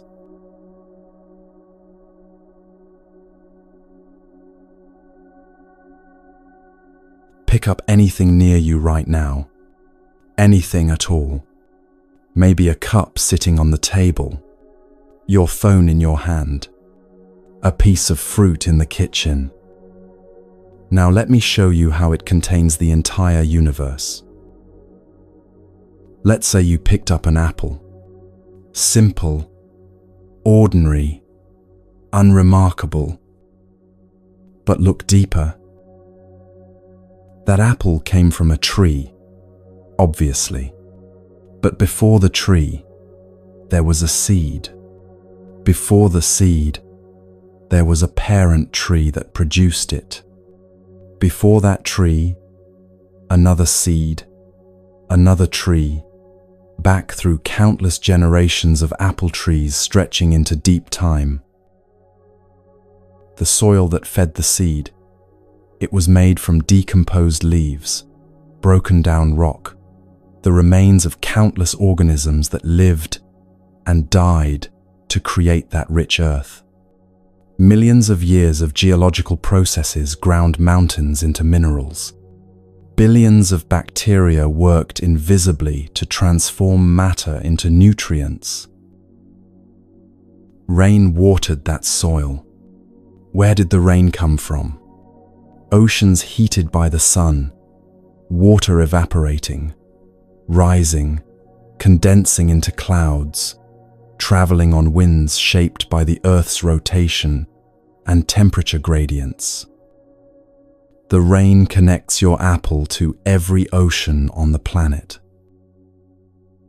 The sun that warmed both rain and tree, a star burning 93 million miles away, fusing hydrogen into helium, releasing photons that traveled through space for 8 minutes before touching those apple blossoms. Your apple is made of sunlight transformed into sugar through photosynthesis, that miraculous process of turning light into life. A farmer planted the orchard years ago. That farmer learned from their parents, who learned from their parents, knowledge passed down through generations. The farmer ate food grown by other farmers, drank water from distant watersheds, breathed air created by forests and plankton.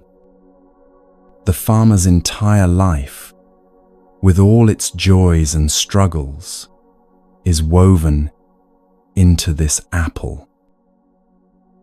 Hands picked the apple at just the right moment of ripeness. hands belonging to someone with their own story, their own family, their own dreams and disappointments.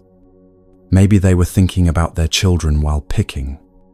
Maybe they were worrying about bills or remembering a joke someone told. Their consciousness, their humanity, touched this fruit. A truck transported it, burning fuel refined from ancient organisms, compressed over millions of years into oil. The driver navigated roads built by workers using materials mined from the earth and refined through industrial processes.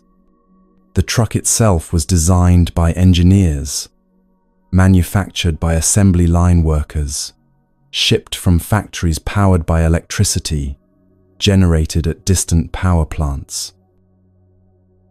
The store that sold it employed people who stocked shelves, managed inventory, operated cash registers.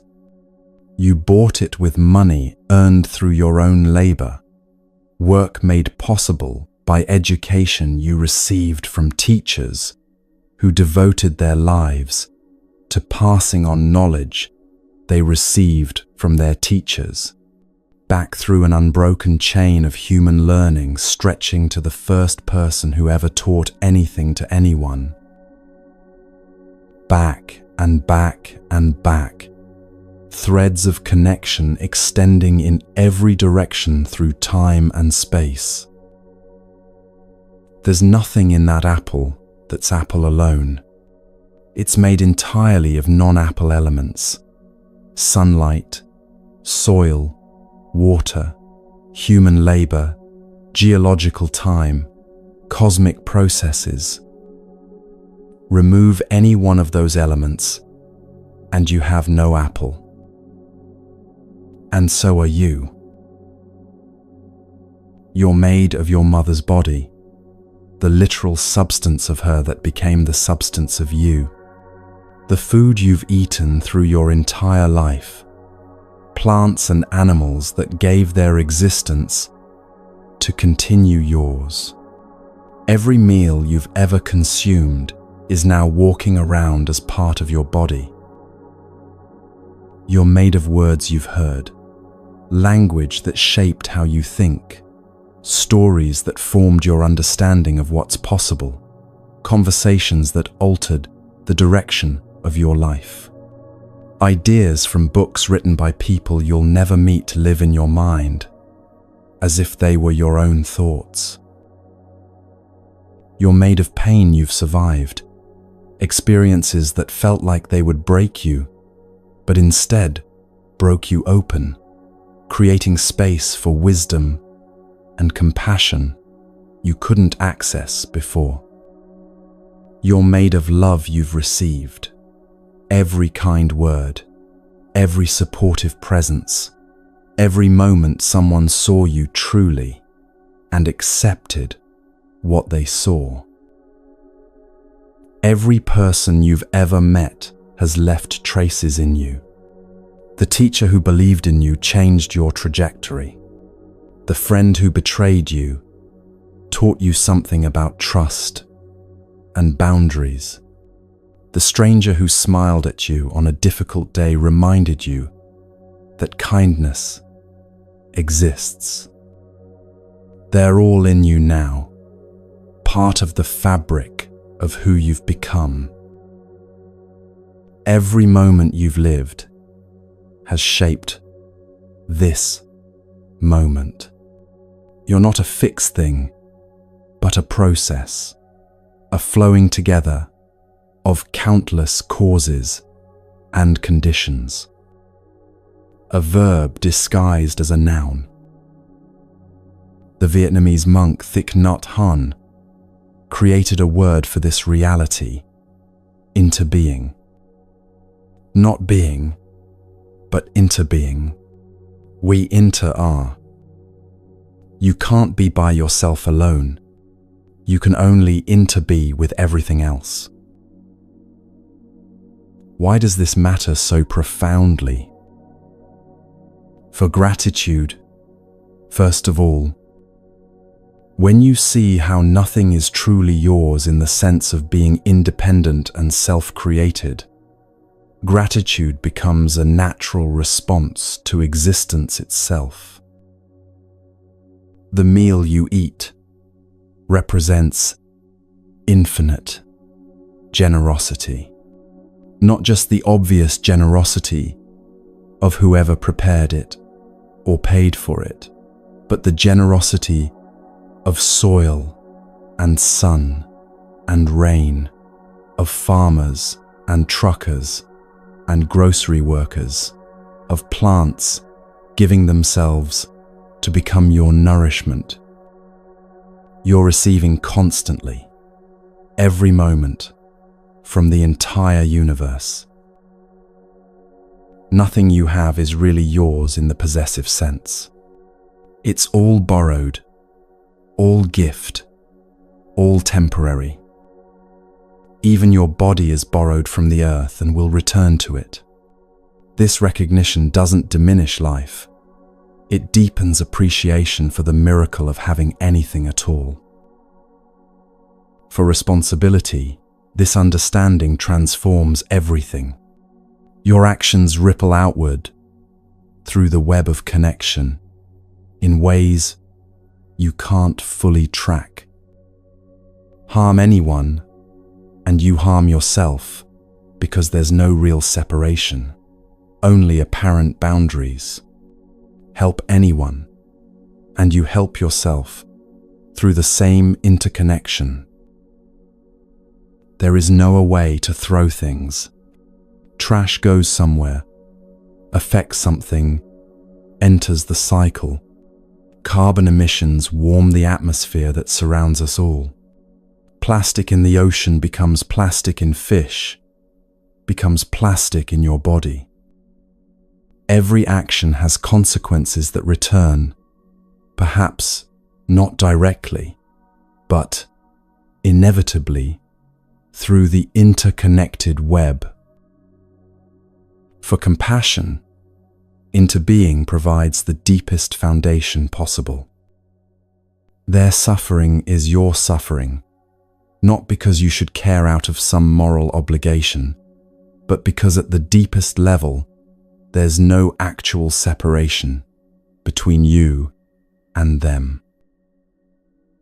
The boundaries we draw are conventions, useful for navigation, but not ultimately real. Like drawing a line in the ocean and saying this water is separate from that water. The line exists only in concept, not in the flowing reality of the sea. There's an old story about two wolves worth remembering here. A grandfather tells his grandson, "There are two wolves fighting inside me. One is anger, greed, resentment, lies, ego. The other is love, compassion, peace, truth, humility." The boy asks with concern, "Which one wins?" The grandfather answers, "The one I feed." It's a good story, popular for good reason. But the Buddha would add something crucial. Both wolves are fed by everyone. We're all feeding all the wolves together through the interconnected web of cause and effect. When you feed the wolf of anger in yourself, you're strengthening anger in the collective field of consciousness we all share. When you feed the wolf of compassion, you're making compassion more accessible to everyone. Your inner work is never just personal. It's always also transpersonal, affecting the whole. Let yourself feel that interconnection right now. You're not alone. You've never been alone. Every breath you take connects you to trees and algae, producing oxygen. Every thought you think participates in the larger field of human consciousness. Every action you take sends ripples through the whole. This isn't abstract philosophy. It's the most practical truth there is. And if everything's connected, if nothing stands alone, if we're all woven together in this vast web of mutual dependence, what happens when the thread breaks? What about death? This is where the Buddha's teaching becomes truly radical, truly liberating. We spend our whole lives pretending death isn't real. And that's exactly why we suffer. The modern world hides death with remarkable efficiency. People die in hospitals behind closed doors, tended by professionals, removed from the everyday flow of life. We use euphemisms: passed away, lost someone, no longer with us. Passed away to where? Lost how, if you know exactly where the body is? These phrases shield us from the direct confrontation with death's reality. We'll speak about anything except the one absolute certainty awaiting every single one of us. We'll obsess over minor uncertainties. What if it rains? What if they don't like me? What if the economy crashes? While ignoring the massive certainty we know is coming. The Buddha took the opposite approach. He told his monks to meditate on death daily, not to be morbid or depressed or nihilistic, to wake up. Try this meditation with me right now. Just as a thought experiment, nothing heavy or frightening. Imagine you have 1 week left to live, 7 days. Not from illness or anything painful, just an arbitrary endpoint to this particular life. What changes? Do you care what strangers think of you? Does their judgment carry any weight at all when you have only 7 days? Do you spend 3 hours scrolling through social media? Does the manufactured drama of online life seem important? Do you hold on to grudges? Does being right in that old argument matter when time is that short? Do you hesitate to say I love you to the people who matter? Do you keep waiting for the right moment? Notice what becomes clear with that short timeline. Notice what falls away as obviously unimportant, and what stands out as genuinely meaningful. That clarity, that's what death gives us when we face it honestly instead of avoiding it. We don't have to wait until we're actually dying to live with that clarity. We can live now as if this moment matters profoundly, because it does. We can prioritize now what we'd prioritize with a week left, because the truth is we might have only a week left, and we just don't know it. Impermanence isn't just about death at the end of life. It's everywhere, all the time, in every moment. Seasons change in their eternal cycle, spring's explosion of life, giving way to summer's fullness, giving way to autumn's release, giving way to winter's rest. Your face in the mirror ages gradually but relentlessly, tiny changes accumulating into the unmistakable passage of time. Children grow from helpless infants to independent adults in what feels like a blink, each stage passing before you fully grasped it. Flowers bloom in glory and fade in days, sometimes hours. That bloom you loved this morning has dropped its petals by evening. Every breath you take can't be held. Try it, and you'll either exhale or pass out.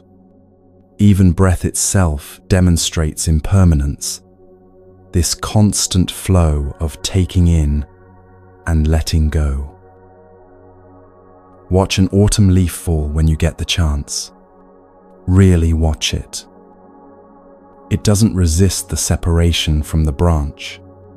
It doesn't cling screaming, "But I'm not ready." It simply releases and falls, spiraling gracefully down, landing softly on the earth. There it decomposes, becomes soil, feeds next spring's growth. The cycle continues. Nothing truly lost, just transformed. That's the natural way of things. We're the only creatures who resist it, who think we should be the exception to this universal pattern. Buddhism teaches that what happens after death depends on karma, on the patterns of consciousness we've cultivated during life. Maybe there's literal rebirth into a new body. The tradition certainly teaches that. But whether or not that's literally true, something else is definitely verifiably true. Dying happens every moment. Every exhale is a small death, a letting go, a release, an ending. Every inhale is rebirth, a taking in, a renewal, a beginning. You're not the same person you were yesterday. That person died when you went to sleep. This person was born when you woke. The cells are different. The thoughts are different.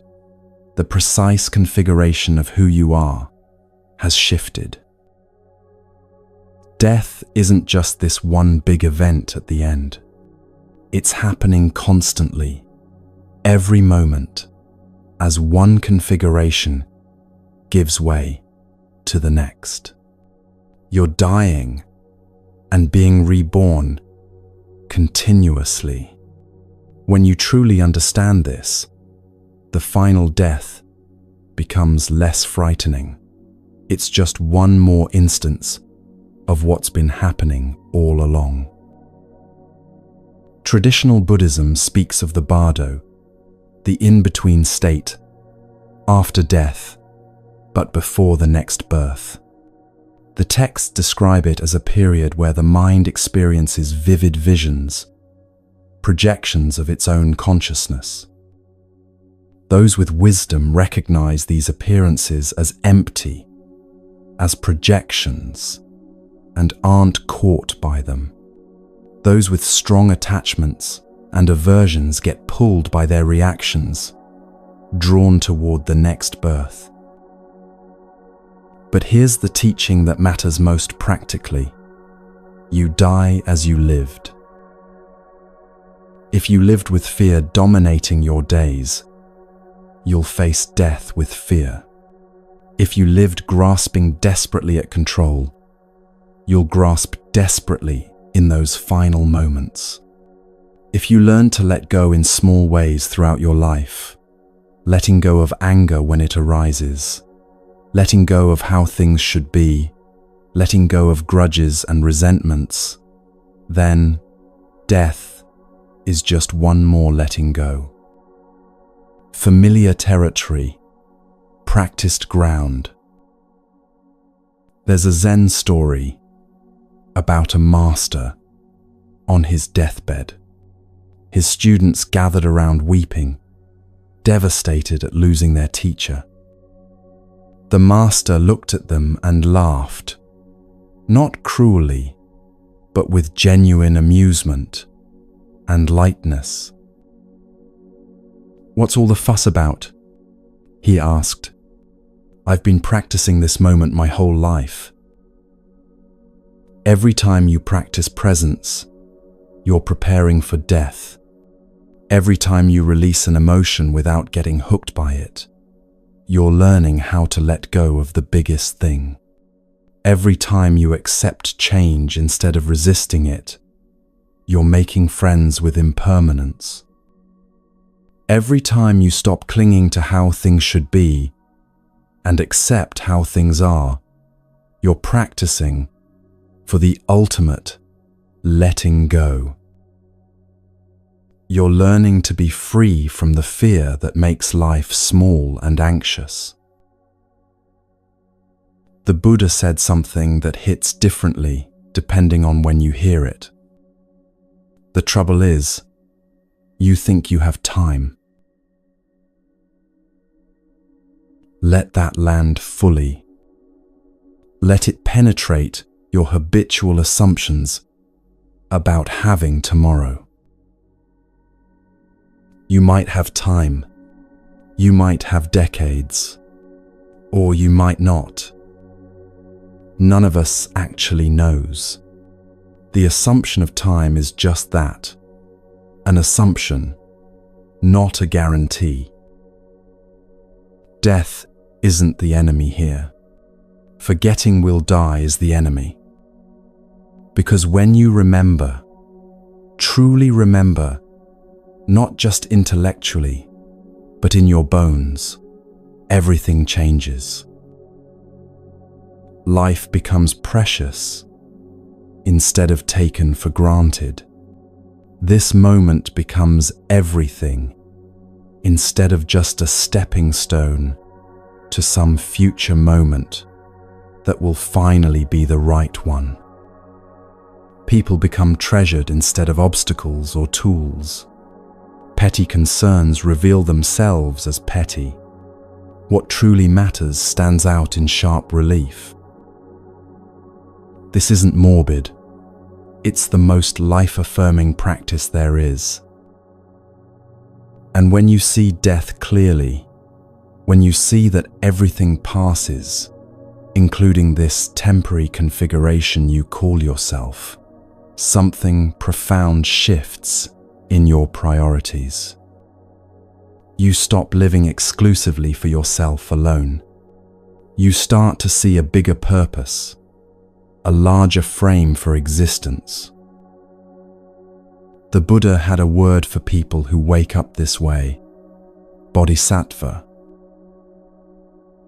What if you woke up tomorrow and decided, I won't be fully free until everyone is free? What if your liberation became inseparable from the liberation of all beings? That's the bodhisattva path, and it's not as impossible or as saintly as it sounds. A bodhisattva is someone who sees the exit from suffering but turns back. They understand the door, know how to walk through it, but they pause and think, I'm not leaving until everyone can come with me. This isn't martyrdom or self-sacrifice in the painful sense. It's recognition. When you truly understand into being, when you see that separation is illusion, it becomes obvious that no one is truly free, while others suffer. Your peace is incomplete, while your neighbor is drowning in despair. Your joy is provisional, while children go hungry.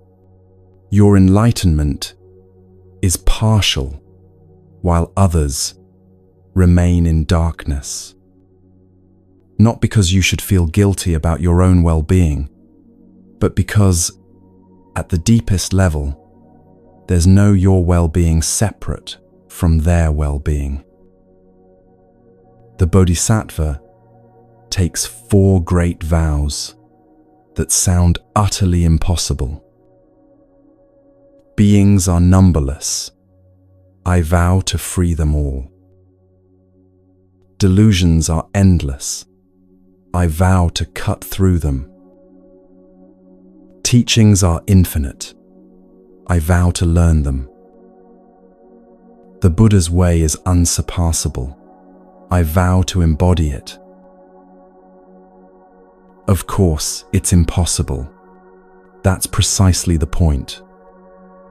It's not about achieving success and checking these items off a cosmic to-do list.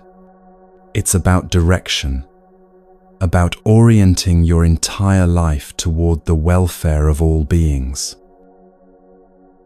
Every single act of kindness is freeing all beings, because we're all connected.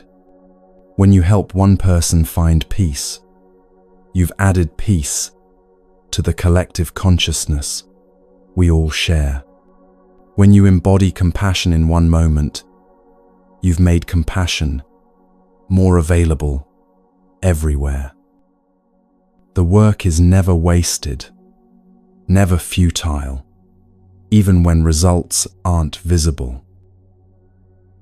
And the modern bodhisattva isn't necessarily a monk on a mountain or a renowned teacher. It's you, right where you are, in your ordinary life.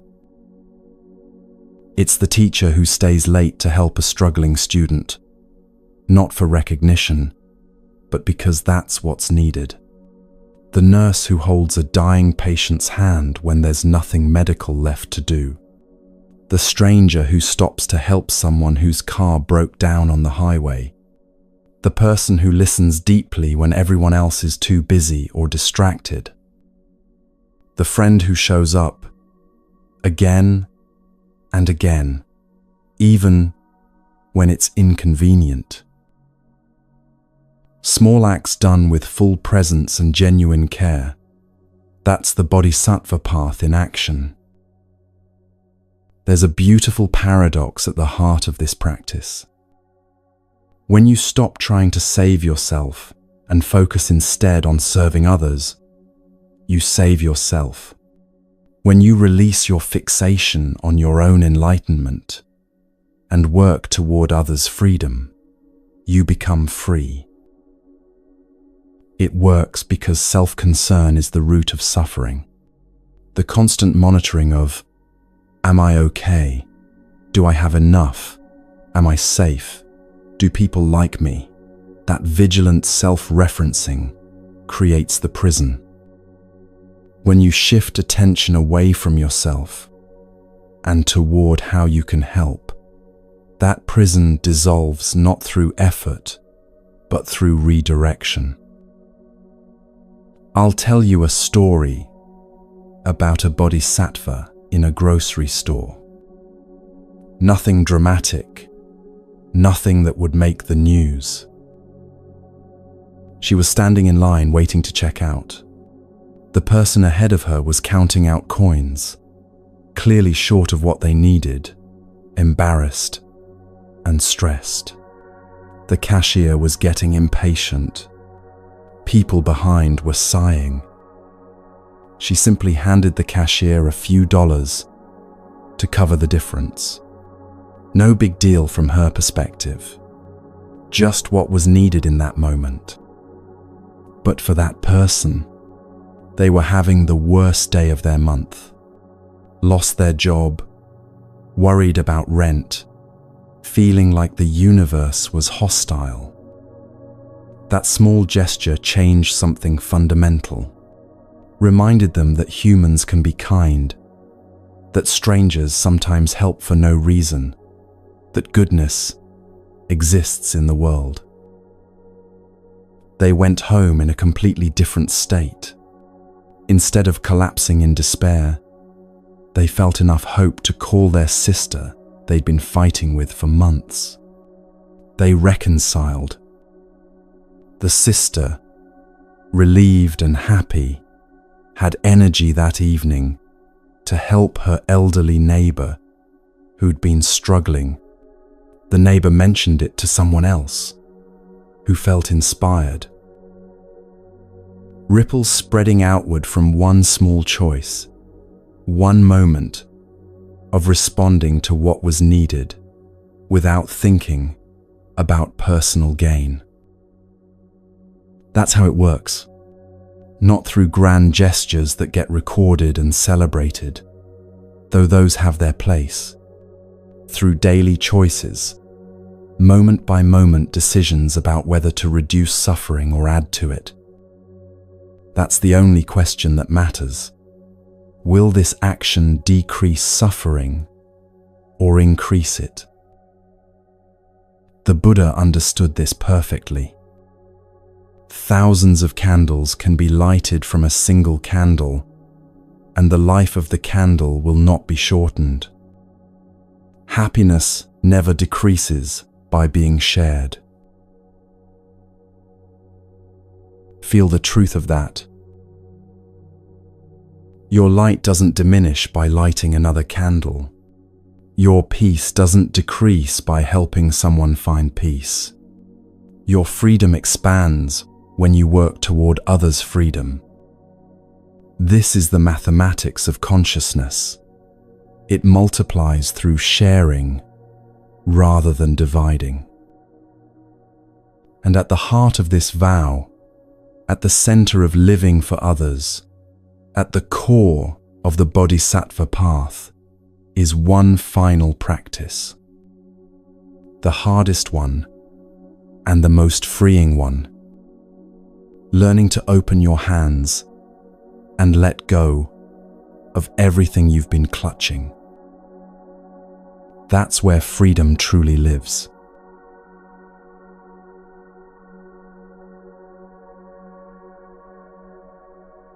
What if I told you the secret to happiness is giving everything away, not in some ascetic, self-denying way where you suffer nobly in poverty, but in the profound recognition that true wealth comes from open hands, not clenched fists.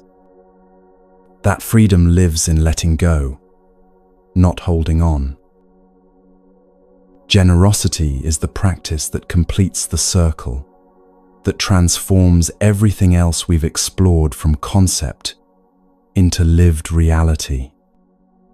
And it comes in 3 distinct forms, each one training you in the art of release. Material generosity is what most people think of first, giving money, food, shelter, resources, time, possessions. These tangible gifts that meet tangible needs. But the quality of the giving matters more than the quantity. There's a woman I heard about who regularly fed homeless people in her city. Nothing unusual there. Many people do charitable work. What made her practice pure was that she never filmed it, never posted about it on social media, never collected praise or recognition. She just fed people who were hungry. That's it.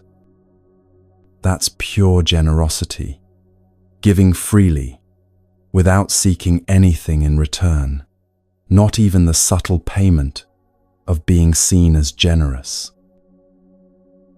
Most of us give with invisible strings attached.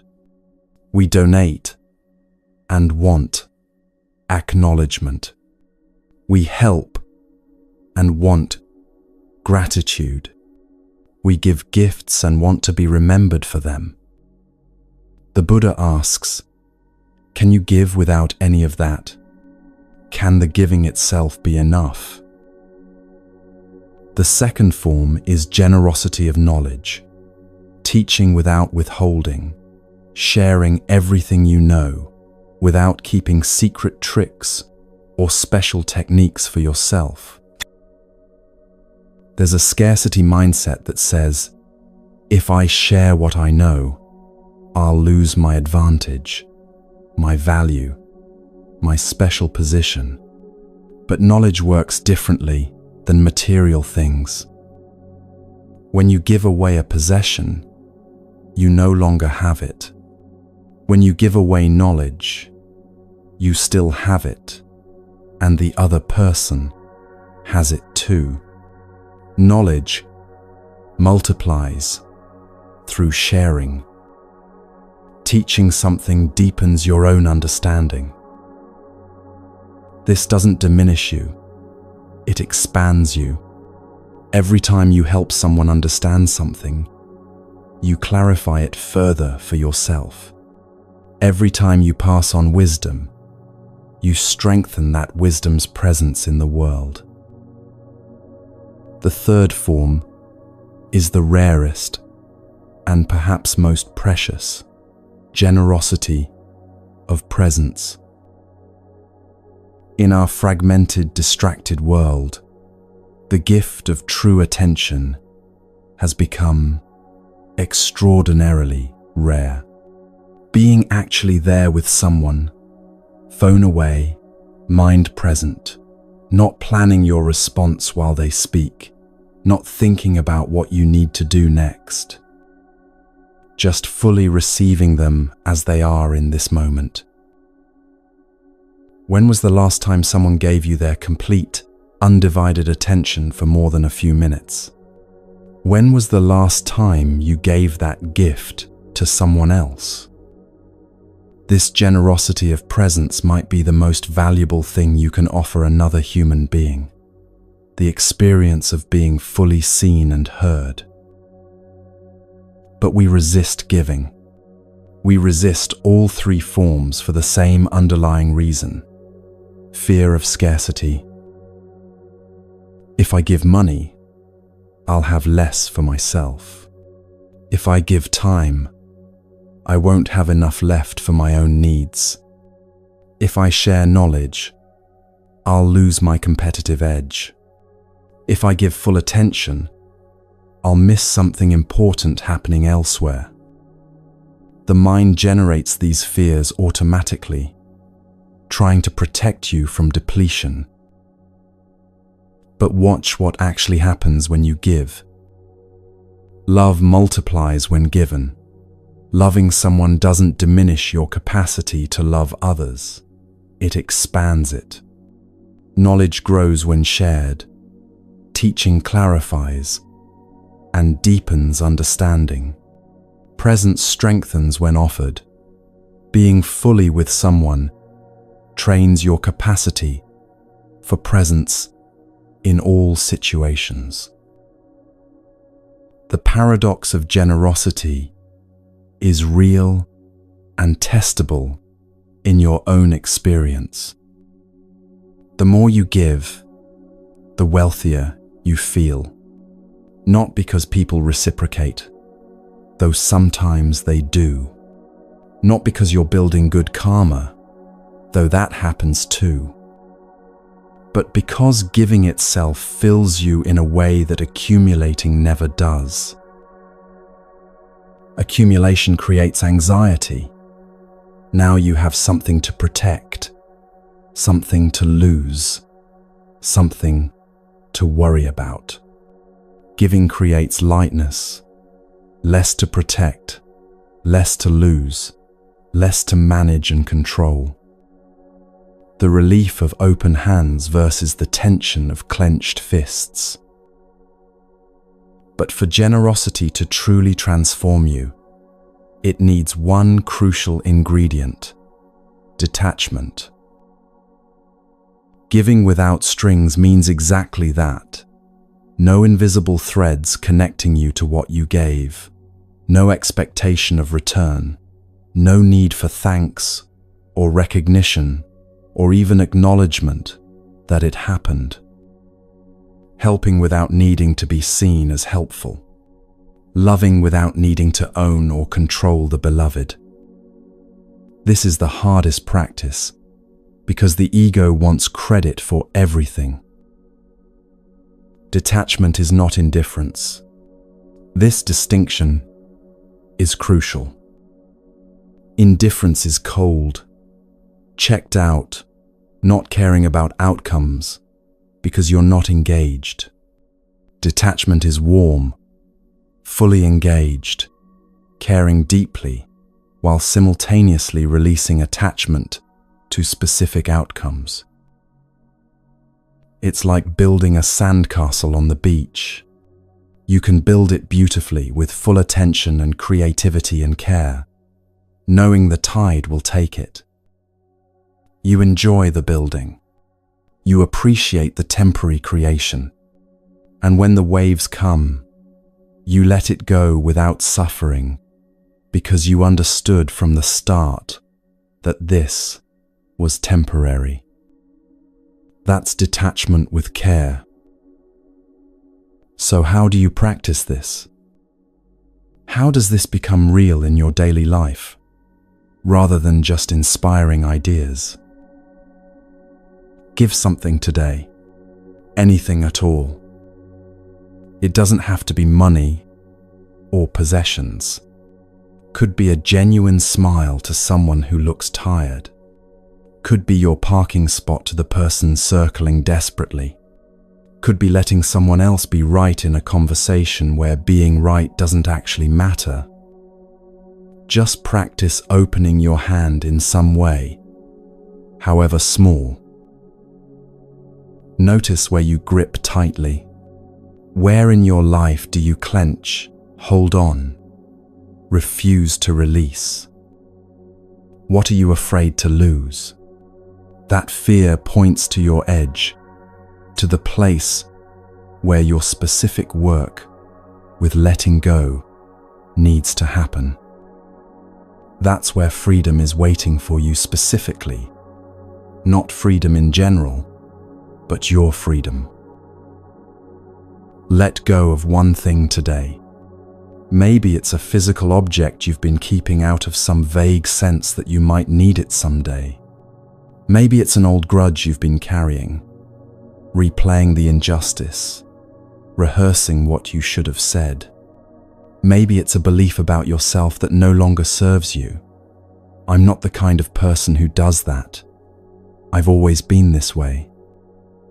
Release one thing and feel the lightness that arrives.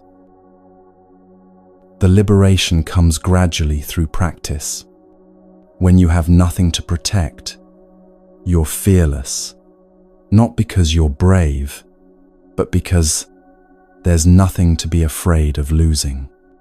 When you have nothing to lose, you're free. Not because you've lost everything, but because you've stopped gripping, stopped clutching, stopped trying to freeze change in its tracks. The Buddha's final teaching, spoken on his deathbed to his grieving students, captures this perfectly. All conditioned things are impermanent. Work out your own salvation with diligence. He didn't say, follow me, continue my lineage, preserve my exact words. He said, walk your own path, do your own work, find your own way through, and let go of everything, even these teachings themselves, if they become obstacles rather than liberators. Nothing to hold on to, nothing solid to stand on except this present moment. That's not terrifying. That's freedom itself. Rest here for a moment. Feel what's moved in you during this journey. There's no rush to reach any destination.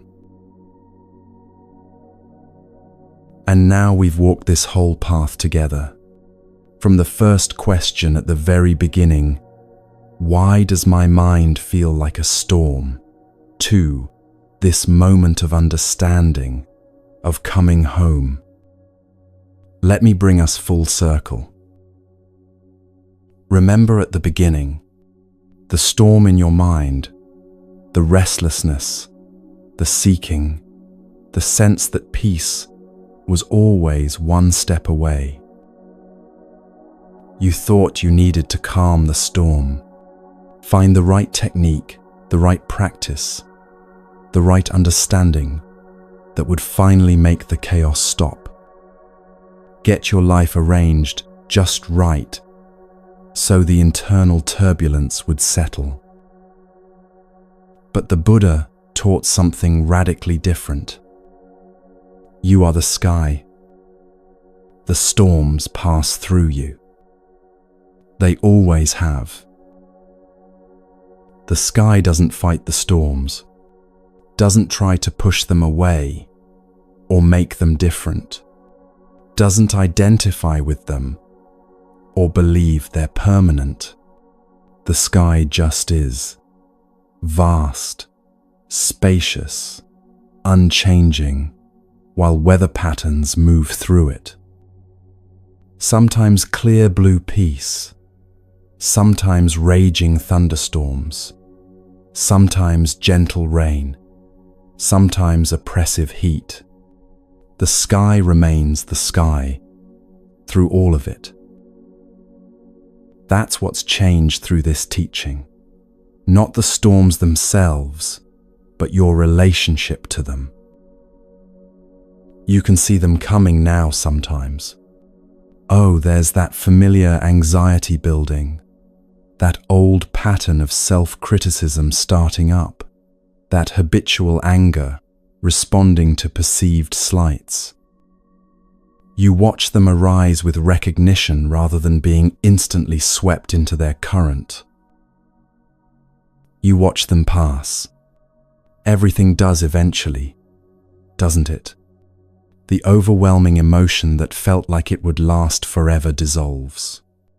The situation that seemed impossible shifts. The mood that colored everything fades like morning fog.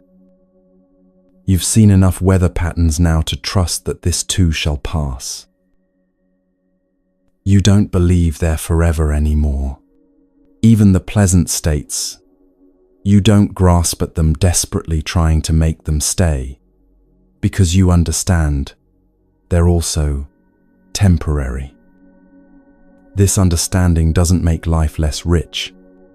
It makes every moment more precious, precisely because it won't last. This is the unshakable mind the Buddha promised. Not that nothing bothers you, but that you're not shaken by being bothered. Pain exists and will continue to exist as part of human life. The body ages, gets sick, experiences discomfort. Loss happens, people die, relationships end, circumstances change. But suffering, the mental story about pain, the resistance to what is, the belief that this shouldn't be happening, that becomes optional when you stop fighting reality. Grief comes when someone you love dies. And of course it does. But you don't resist the grief. Don't tell yourself you shouldn't feel this way. Don't judge yourself for taking time to heal. You let grief move through you like weather through sky, trusting that it serves a purpose, honors what was lost, and will eventually transform. Joy comes when something delightful happens, and you welcome it fully. But you don't cling to it desperately. Don't try to freeze this moment forever. Don't panic when it starts to fade, as all moments do. You let joy dance through you and depart when it's ready, grateful for its visit, without demanding its stay. Everything we've talked about, karma and its ripples, presence in this moment, the eightfold path as practical guidance, compassion as seeing yourself in others, meditation as watching the mind, death as teacher, generosity as liberation.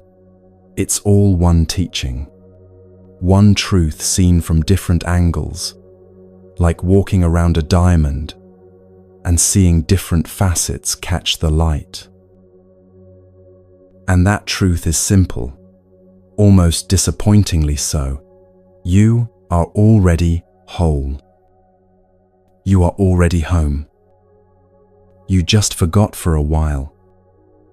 This entire journey was just a reminder of what you've always known in your deepest being. This isn't about mastering anything.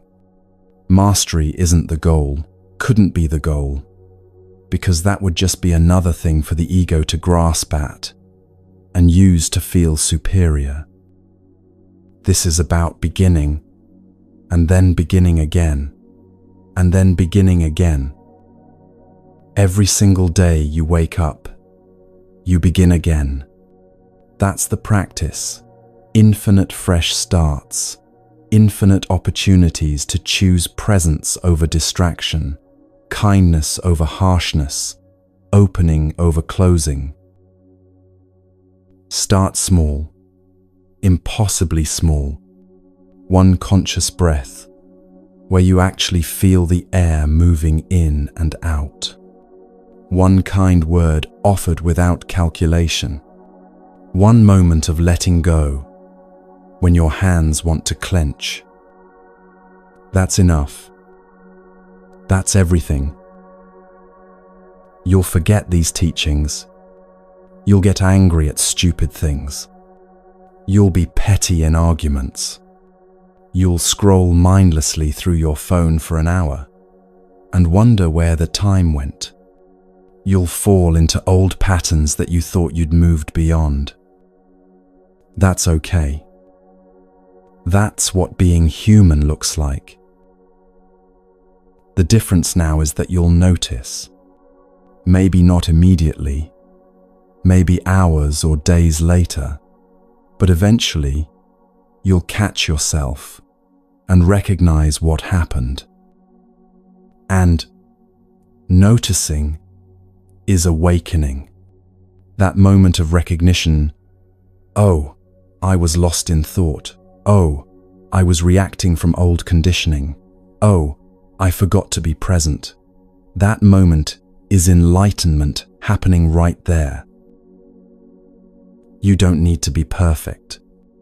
The Buddha himself said clearly, no one saves us but ourselves.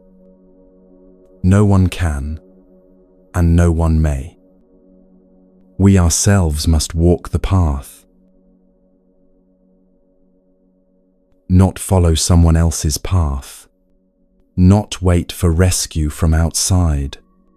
Walk your own path with your own feet, through your own life.